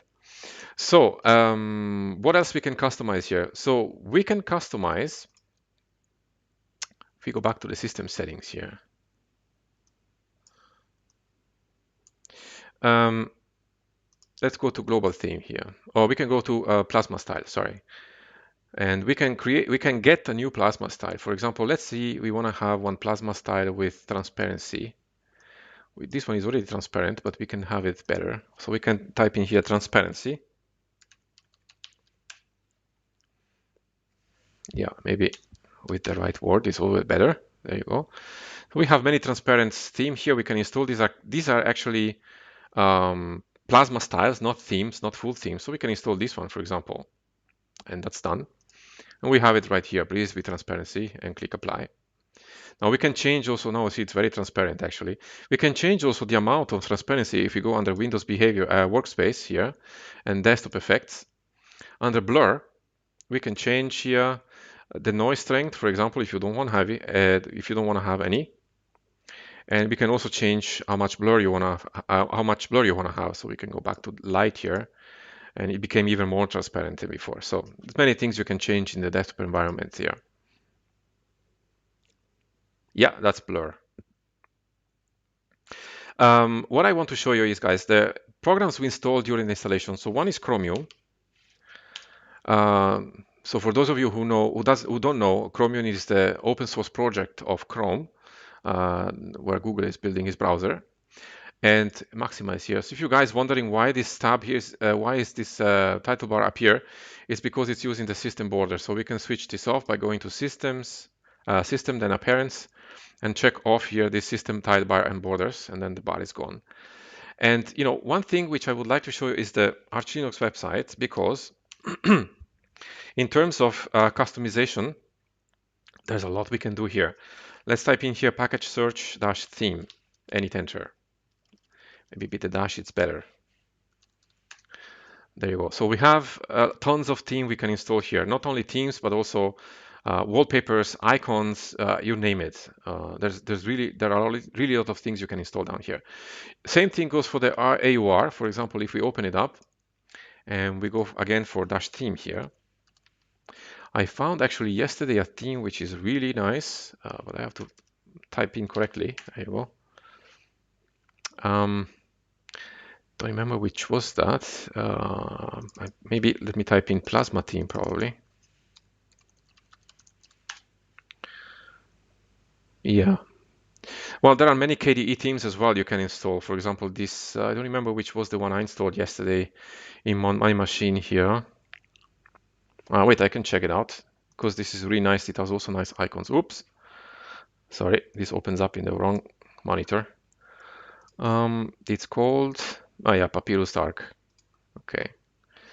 So we can call it here Papyrus theme, for example. There you go. So Papyrus Dark KDE Git, this is what I installed. So this is a theme on the AUR. So this one is the AUR has tons of themes and stuff you can download. It's incredible the amount of stuff you find on the AUR. So what we can do here, we can use Yay to install this because we installed it before. So we can minimize here the browser and open up here one terminal, which is called console. And let me improve here the font size. The problem is, guys, here in the machine, I don't have my keyboard layout. I have to set this first. This happens every time, and that's absolutely normal, but I have to change this. Otherwise, I won't be making typos the whole time. So let me add here my layout, which is down here, German. There you go. And no dead keys. And apply. There you go. Now I can increase also the font size. Otherwise, you don't see nada. There you go. So we can type in yay -s and then papyrus -kde -git and hit enter. Okay, I think I misspelled the theme here. Wait a second, let me pull up browser again. Was that correct? Papyrus dark KDE. Oh, sorry, I misspelled that. So it's dark -KDE theme. There you go. So difference is to show none because we don't have any other package installed here with this name. Enter our sudo password and proceed now with the installation of the icon themes first. So the Papyrus themes, Papyrus icons, I don't know if you know them. They are really nice icons. They make the system look very modern, very flat. If you like that, of course, it's always a matter of personal preference.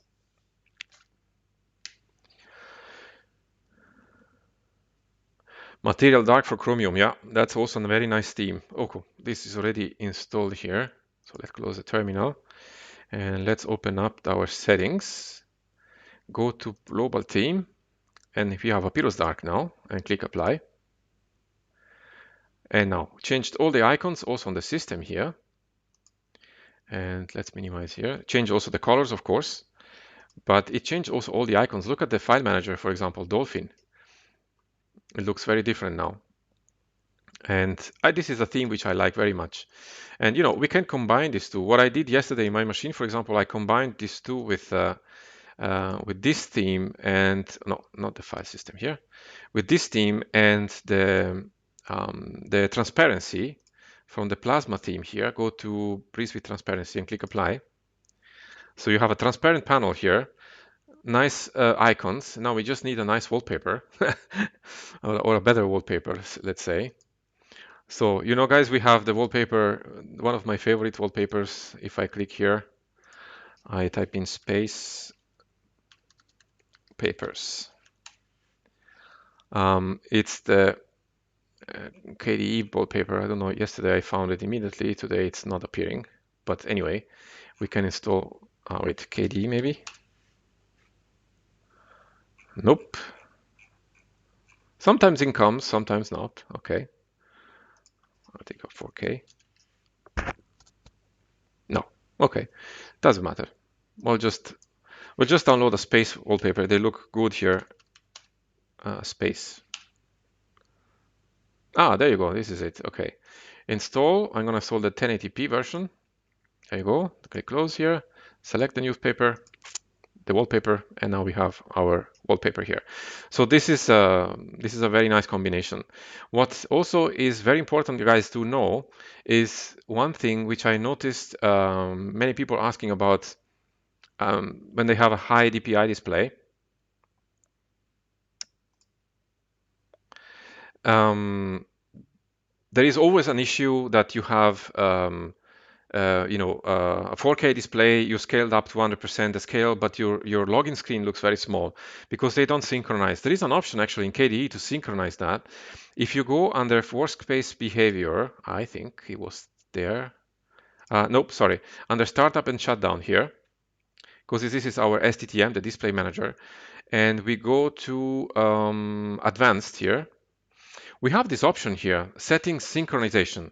This is important because it's going to synchronize the plasma settings to STDM. So your color scheme, cursor theme, font rendering, non-lock preferences, plasma theme, and scaling DPI. So if you have an iDPI display, this is an important setting because your login screen looks always small if you have an iDPI display. You can change this manually. There is also an article on the wiki how to change the STDM display scaling. But by clicking this button on the KDE desktop environment, it goes really in a second. So this is a nice thing to know.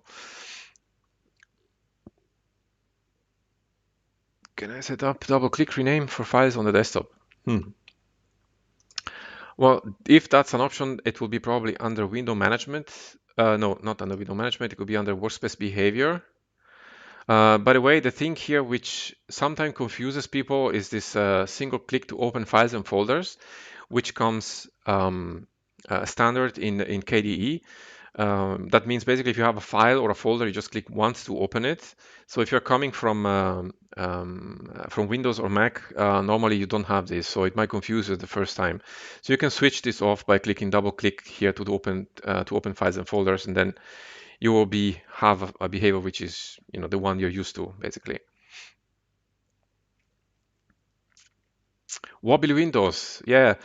Wobbly Windows is available normally under desktop effects here. The problem is I don't have it on the VM because the VM doesn't have enough juice to pull that up. I have it on my main machine, but on the VM it's not present, so I cannot show you that.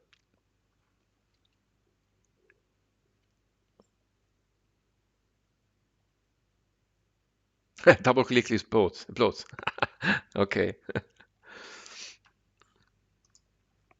Um, yeah, so as I said before, when you install the theme here, we can go ahead, for example, on the Plasma theme. You can remove it by clicking the trash icon here if you don't want to have it anymore in the system. The same goes for icons that we just installed the Papyrus icons here. We can just delete them by clicking the trash can here. And the same goes also for colors. And the things which will remain in the system are application style and the global theme. So to remove them, we'll have to go into several directories to remove them. So it's the dot, I think it's the dot local slash share slash plasma slash look and feel. And then there you can delete what's in the global theme basically. And the application style is normally under dot local slash share slash aurora slash themes, and there you will find the window borders that you can delete. The advantage is when you install from the AUR or the main repository, you can just delete everything at once with one command, from the package command. Change cursor themes. Yeah, we can do that. We go to cursor here. What do we have selected now? We have Breeze. We can go to Oxygen Blue. Why not? That looks cool. So there you go. We can also install some others here from the kd-org website. There are many cursor themes you can download here. So customization is always something very personal. I think personally it's important to know where you can customize the system and what you have available and what you don't, and when you can where you can delete stuff and when where you need to go to delete them, because the personalization is very personal. You can have your own wallpaper how you like it. You can have your own theme how you like it, the colors you like, the scheme you like. Your taste is different than mine, but the important thing is to know how you can change it, more than the result itself. And it's also important to know how you can go back to a previous, let's say, theme that you don't like and remove the ones that you downloaded, because it's easy to install a lot of things and then you end up with a lot of leftovers in the system and you don't know how to remove them. So that's a very important thing to know as well. One thing what I can do, guys, is to also show you how we can download Timeshift, the backup program. We can download this from the AUR, as you know, probably. We can do this by typing in yay-s and then Timeshift and hit enter. These are the dependencies, and I don't want to remove them after, so I just type in now the default by hitting enter. Difference is to show none because we don't have the build here, and enter my sudo password. This is going to take a moment to install. If you don't know what Timeshift is a backup program based on rsync, which is the syncing protocol already built in Linux. And it allows you to create backups on separate drives, on servers. You can schedule it also to create automatic backups for your system. It's a very nice system. It works with also with the Btrfs file system to create snapshots. What laptop would you buy to run Linux at the moment? That's a very good question. So there is in US System 76, which is one of the manufacturer which produce Linux hardware. I haven't tried those. I never had one of those, but I hear they are good systems. Here in Europe, we have Tuxedo Computers, which is based in Germany. They sell laptops, Linux laptops, where you can install also Windows if you want to. They do that for you. What I know also, Dell is selling laptops with Ubuntu, but you can replace this with any distro because it's supported hardware anyway. Um, the important thing to look for, at least for in my opinion, when you buy hardware for Linux, is to check the Wi-Fi card and the graphic card. These are the two components which can, be a little trickier to configure if you want to install, for example, Arch Linux, or if you want to install a distro from scratch. If you're installing Ubuntu or Kubuntu, or something like that, then probably it's going to take care of it because they have already the packages there and they know how to install them. But if you are going to install Arch Linux, you make sure that you have compatible hardware. Otherwise, you might end up with some headaches in trying to install the system there. But other than that, you take any other laptop which is even 3, 4 years old. We have I think I got last week a MacBook. What was that? An old MacBook Pro. The ones with the matte display still, old style. Looks also very cool. From 2009, and I installed there like. Yeah, thanks Alex for sharing the link of the shop. You can visit the shop and see them there. We installed there, I think I installed their Arch Linux, and it took me a little bit of fiddling because the Wi-Fi card and the graphic card, but it works great, and it's a laptop which is now 11 years old, and it runs the latest version of the distro of Arch Linux. It runs Kubuntu. I tried Kubuntu. It runs Ubuntu. It runs Manjaro. And it doesn't run, the version of 3 years ago. It runs the latest version, which is amazing if you think about it, that we can use still so old hardware to run new systems like our distros here. While, if you go back and you use Mac OS, you probably won't be able to install in a 2009 MacBook, maybe, I don't know, which version, even El Capitan, maybe, not even sure. And it's funny because I always think, Mac OS is based on Linux and you cannot run the latest version, but I think that's probably corporate policy and that's also understandable. So do you sell globally? Do you sell? We sell globally. Well, we sell globally, yes. And the problem right now is that, of course, with because of the Corona situation, it's the shipment is always a little bit tricky right now, but we sell globally, yes. We offer to every hardware that we offer, we have the possibility to have a package for support that you can buy if you want to. And every hardware comes anyway with a warranty on that, 6 months warranty.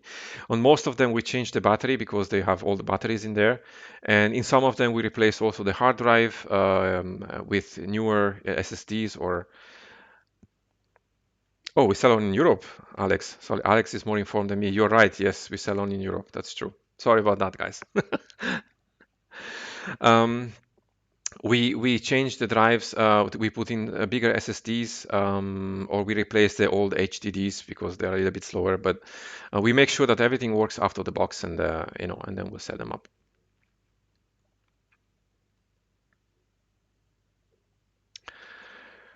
Ooh. Which desktop environment which are for Arch Linux, Plasma, GNOME? That's a very good question. Actually, when people ask me which is my favorite DE, it's very difficult to answer for me because um, I tried basically all desktop environments. And there is an advantage in using each one of them. So GNOME, for example, it's really, for me at least, it's really nice to work with because it's very calm. It focuses you on the work you have to do. It has very little on the way of the eyes. You know where the stuff are, but you don't see them. So it's very nice to concentrate there. But KDE, for example, it's extremely flexible, and I use it as my main desktop environment, basically mainly because I use Kden Live for video editing, and Kden Live it's really strong. I had some issue with Kden Live on GNOME, unfortunately. It's built on a different framework, and that's why I'm using KDE on my main machine.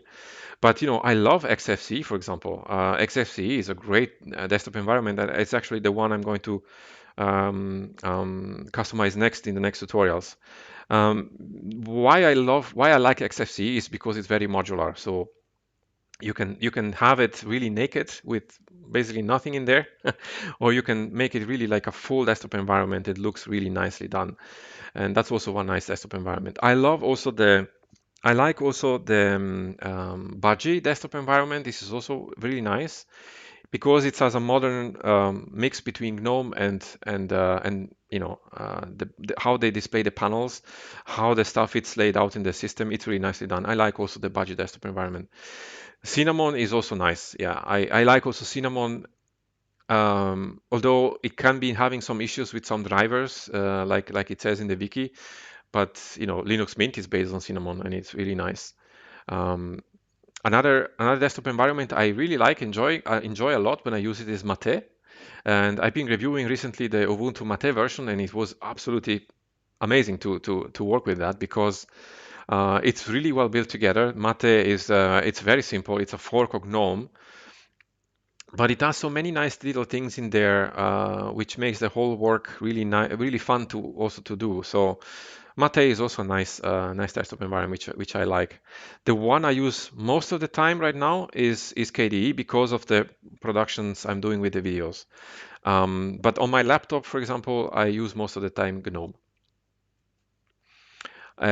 As I can share also with you guys, as for the some of you ask me also about the software I use.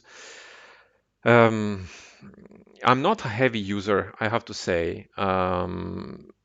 I'm really using not too many apps. I use for email, I use Kmail because I'm on KDE. And at first, when I saw Kmail, I was like, oh my God, I have to. There's a lot of things to customize here. But once you're used to Kmail, it works really well, and it's really reliable. I use LibreOffice. By the way, we installed it also here. We haven't even checked if it's installed correctly or not. Let's type in. Let's search it up here shortly. Oh yeah, we have it there. LibreOffice. Let's go to Writer. By the way, see also the icons reflect also the Office suite here. So let's click OK. We have 6.4, and this is Fox 6.4.3.2. So this is the latest version, which is great to have. LibreOffice for me, this is the suite I use all the time. There is also FreeOffice, which I like, but LibreOffice comes in the main repository, so it's easier to install in a way, and it's really nice compatibility also with Microsoft Office. Which Linux editing software you use for YouTube? I use Kdenlive to produce the videos. When I switched from completely away from Windows and Mac OS. I tested out Kdenlive, and at first, of course, like everything new, you have to learn how it works. But since then, I'm really happy with Kdenlive. It's really nice to use. It's really fast. It has a lot of customization options. Maybe I don't use also a lot of plugins and stuff like that. I'm not making movies, so for producing for YouTube, it's at the moment absolutely fine. And I just upload the rendering files to YouTube as they are, and that's it mostly. I'm not doing anything specific. Other apps I use is GIMP when I need to work on graphics. GIMP for you who don't know, it's for those who don't know, this is the Linux let's say Linux alternative to Photoshop. It's great. GIMP is absolutely the greatest program I ever used. It's very complicated at the beginning, but it has so many functions and it's free. And it's also for Mac OS and Windows, by the way. So thank you, Jake. I use for the screencasting, I use Simple Screen Recorder. It's a very simple screen recorder program. It works really nicely. It's very reliable. I never had issues with that. It recognizes all my hardware. The only problem is with Simple Screen Recorder is that it doesn't support Wayland. So, for example, in GNOME, if I record something in GNOME, I always have to remember to switch back to Xorg because if it goes to Wayland, it doesn't record. It records only the audio, but not the video. So that's the only issue with it. But in KDE, that's not an issue. I'm using actually for screenshots Spectacle, which comes in KDE, and it's very nice. It's very flexible as a screenshot tool. For as a note-taking program, you use Simple Note from the AUR. Simple Note is a cross-platform. Also for your smartphone, you can download that. It's a very simple, note application program. Nothing special there, nothing fancy. VM, of course, I'm using KVM for Linux installation. For Windows installations, I'm using VirtualBox because KVM with Windows is also possible to install, but you need to tweak it. It's not that straightforward like in VirtualBox. You have to download certain drivers. You can install it also very normally, but then you'd end up with having no 3D acceleration and you cannot even change the display resolution. Well, if you want to have 3D acceleration, you have to install the Red Hat drivers, which are a little bit of a pain, and then you have to configure those, and then it might not be recognized in Linux. So when I have to make dual booting tutorials, I use VirtualBox. If I have to use Linux, if I make Linux tutorial, I use KVM, which is great because it's already using the visualization module built into the kernel. Thank you, Alex, for the list of comments. That's the link where you can see them. Absolutely. What graphic cards are you using on your Arch? So on my Arch, the installation here, my main installation, I have an AMD, what was that? Sapphire, I think it's Sapphire 5700 XT. It's not high-end. It's not the best graphic card you can buy, and it doesn't need to be. Um, but it's very reliable and it works fast enough for me for what I need to do. So definitely recommend the Sapphire cards. They are very nice and they are really, I find they are good priced. They are not too expensive and they offer good performance. Yeah, Renan, yes, XFCE is nice. Will be the next tutorial. When I was exploring to make the tutorial for XFCE, I was shocked really how much customizable it is because you see the nice versions in Manjaro, for example, or MX Linux. Um, and this is one way how they can look like, but it's amazing how XFCE you can basically model it the way you want to. Do you find the maintenance on Arch a pain compared to other distros?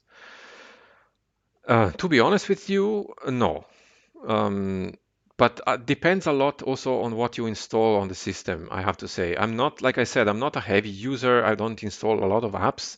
I keep my system so clean, so to say. The only thing I do extra sometimes is small gaming, but like I said, I'm not a gamer, and I'm not playing big games. I installed Lutris to play games here from Steam and other games, but other than that, I don't have any other apps. So my system is pretty clean, and I keep it up to date. And the package maintenance is fairly simple with Pacman, so I don't have any issue with that, I have to say. But again, it always depends, how much stuff you install in there. Which is better, LXQT or XFCE? LXQT is going to be the video after XFCE. So LXQT, actually, I was really surprised when I tried it out on Lubuntu because it's extremely fast. It's really fast. So if you have a whole laptop, for example, LXQT, it's definitely a way to go. XFCE as well, actually. But for the QT side, LXQT is really great. Maybe it's not as complete as a desktop environment as XFCE, but nevertheless, it's actually meant to be a replacement of LXDE, which is going to be surely in a few years. But I really like LXQT. It's really nice. It's a nice system. It's very nice designed, I find, and it's really fast. It's extremely fast.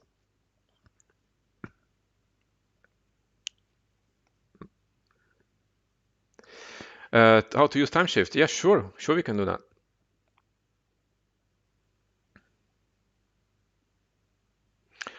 Timeshift, yeah, we just installed it, so we can search it up here. So let's go to timeshift, open it up. So we need to enter the sudo password here because we are going to touch file systems. So the first thing in timeshift, you have always this setup wizard that we can also close, but I'm going to run through it.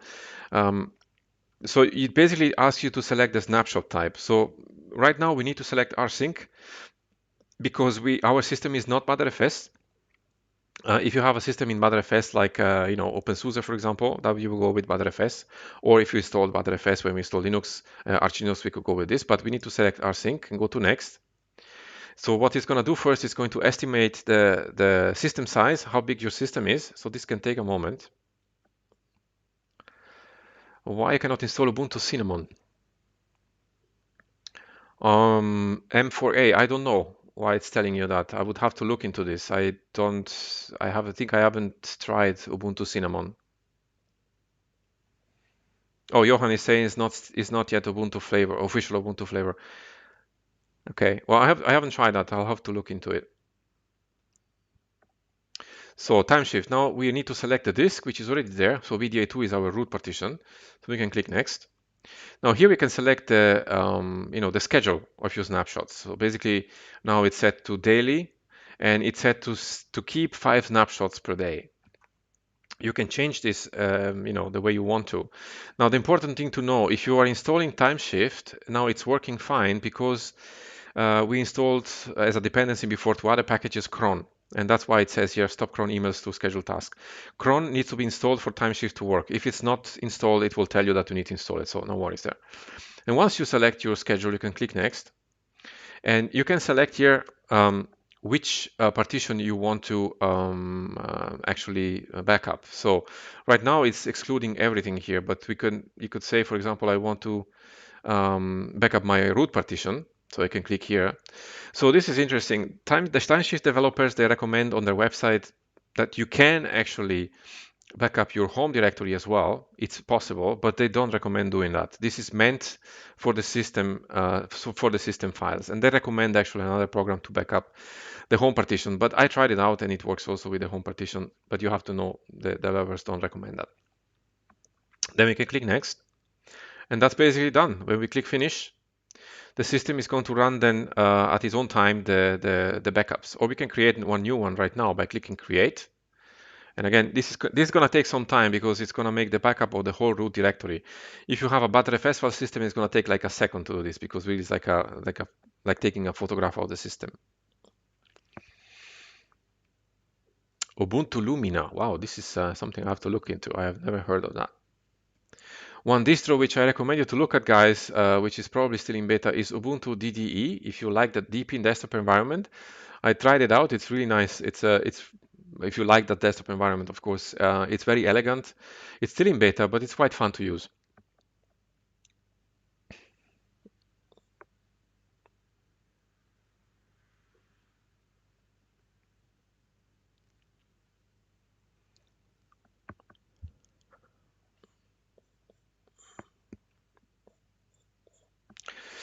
So another word maybe about the hardware where you can install. Some of you guys asked before.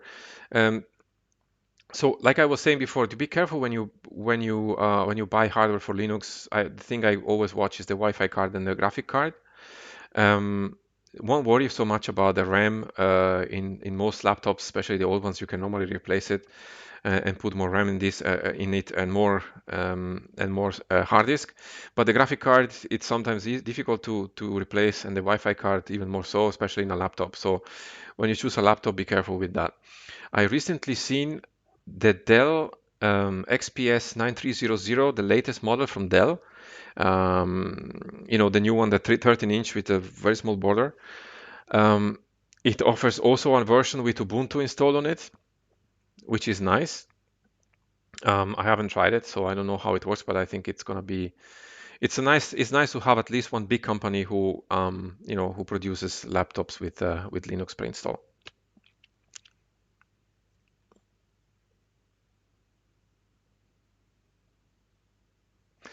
Do you guys have any other question about the today installation or about KDE?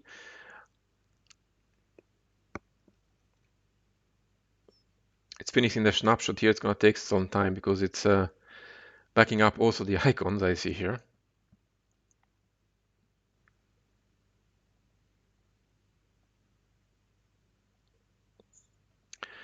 Combination of DE and VM. No, it's possible. It's definitely possible. You can install both if you want to. Although it depends on really what you do on the system. If you used to use certain programs, then they work maybe better with a desktop environment than a window manager. But if you work mostly with little programs and with a terminal, then the window manager is definitely better. But you can combine them both, definitely. Just have to be aware that when you install many packages, then you have to also maintain them. That's the most, that's the thing you have to keep in mind.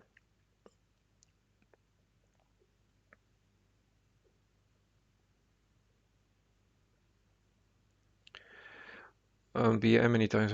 Yes, videos about window managers are coming soon, definitely. Now I'm doing XFCE and then also LXQT. And then I'm gonna start with window manager, especially I'm gonna start first with i3. I'm gonna split this in several videos because i3 it's not possible to cover in one video. It's a huge topic. So I'm gonna split this in a few videos. And also, by the way, I just want to tell you guys, I did the first two installation, the base installations in UFI and MBR. These were the first two I've done, A1, A1B. But I'm gonna follow up in those installations a little later with 1C and 1D, for example, with encryption or with the BudFS file system. Because there are many kind of installation. That's the nice thing about the modularity of these videos, that you can choose one base install and then build up your desktop environment from there. So that allows me also to create more videos which are shorter and where I can dig also a little bit deeper in the topic. Otherwise, if I have to install everything in one video, it's very long. So the snapshot here is created. What we can do here, now we can click it and click browse. Oh, we're solid KF and client close expectedly. Okay, we have a bug here. We'll restart it. Maybe there are some packages which are not working well. Wait, let me start it up again.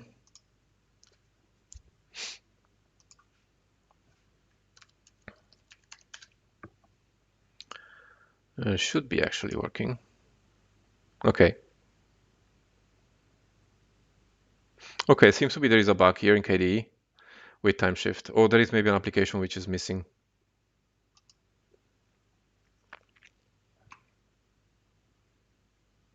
Okay.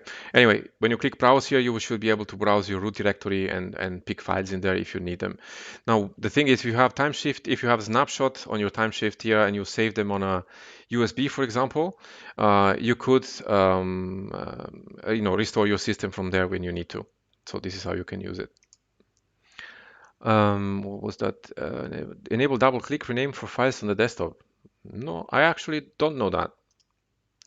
I actually don't know that because I'm not using that option, so that's why.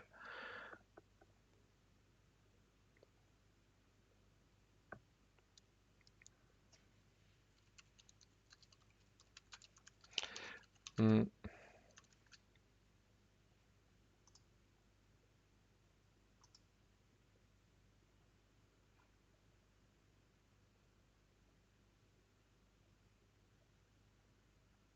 Yeah, I'll have to look this up. If you know it, share it with us. I don't know it right now, so I need to check this up. Downside of the theme you're using is not everything is dark. Yeah, it is like that. That's why normally I always like to go with the breeze dark. This is one of my favorite theme. And what I do is go to the breeze with transparency. This is the one I like the most.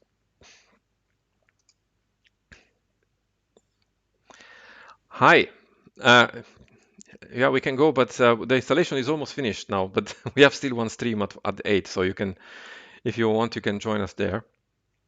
Do you guys any other question discover with AUR? What do you mean by that, honey?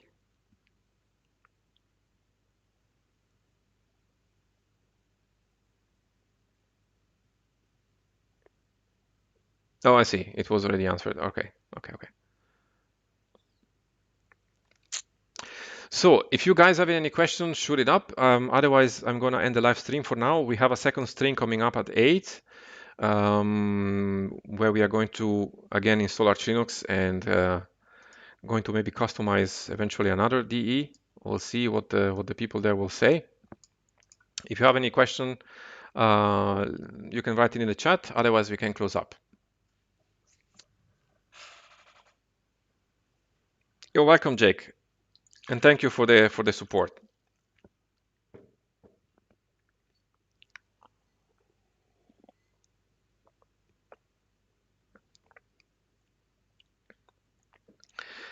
Yeah, thanks for everyone who come to the chat. Again, if you want to join again, oh yeah, there is another question here. Have you tried the encrypted build on USB? No, no, but it's something which I actually wrote on my list yesterday because somebody told me to try out this to install Archinic on a USB stick with encryption. So I definitely want to try this out. I'm really curious.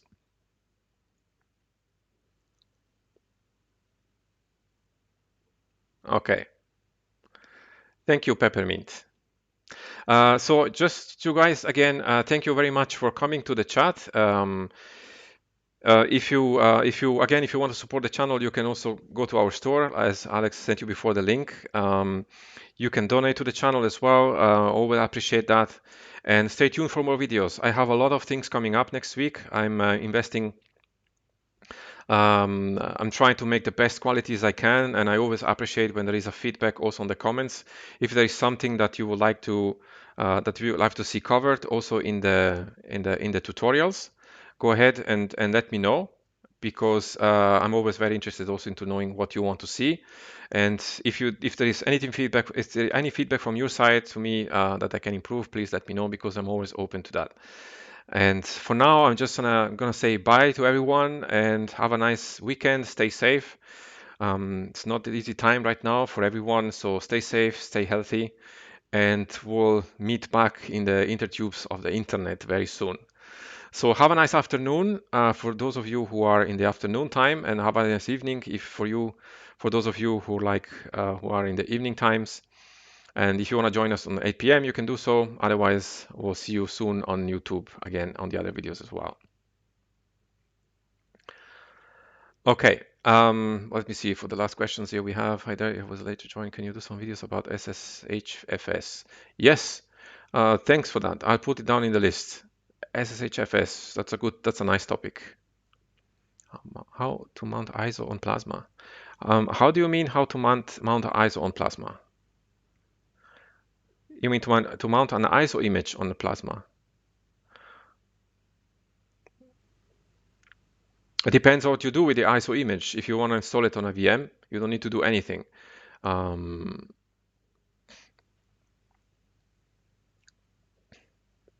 Okay. So, guys, thank you very much. I'll see you soon again. Thank you again for coming, and thanks for the donations. Thanks for the support. And I'll see you very soon. Well, let me check here. Open ISO file or image. You can just double click it. I think normally it shouldn't open up. And you should be able to browse the ISO. What is better to advanced computer user NetSP? Wow, these are good questions, M4A. Well, Gen 2 is something which I've been asked to do a lot. I will do it. I will do it. The thing is with Gen 2 is that the installation is very long. When you install certain packages, it takes a long time. So it takes me a long time to test it because of that. And I will do it, but I don't have any ATA right now. But I will do it because when I put my head in something, I'm gonna do it anyway. And Gen 2 is something which I'm very interested in doing also. It's gonna come with time. So thank you very much, guys, again for coming. And last question here, app chat is you do every day. I do them when they come, and I hadn't had any problem until now. Because also I don't use many packages again. So if you depend on the packages you have, if you want, you can wait maybe a couple of days, but I tend to do them fairly quickly. Okay, thank you guys again for coming. I wish you again a great afternoon, and thank you again for your support, and I'll see you very soon. Thank you very much. Bye.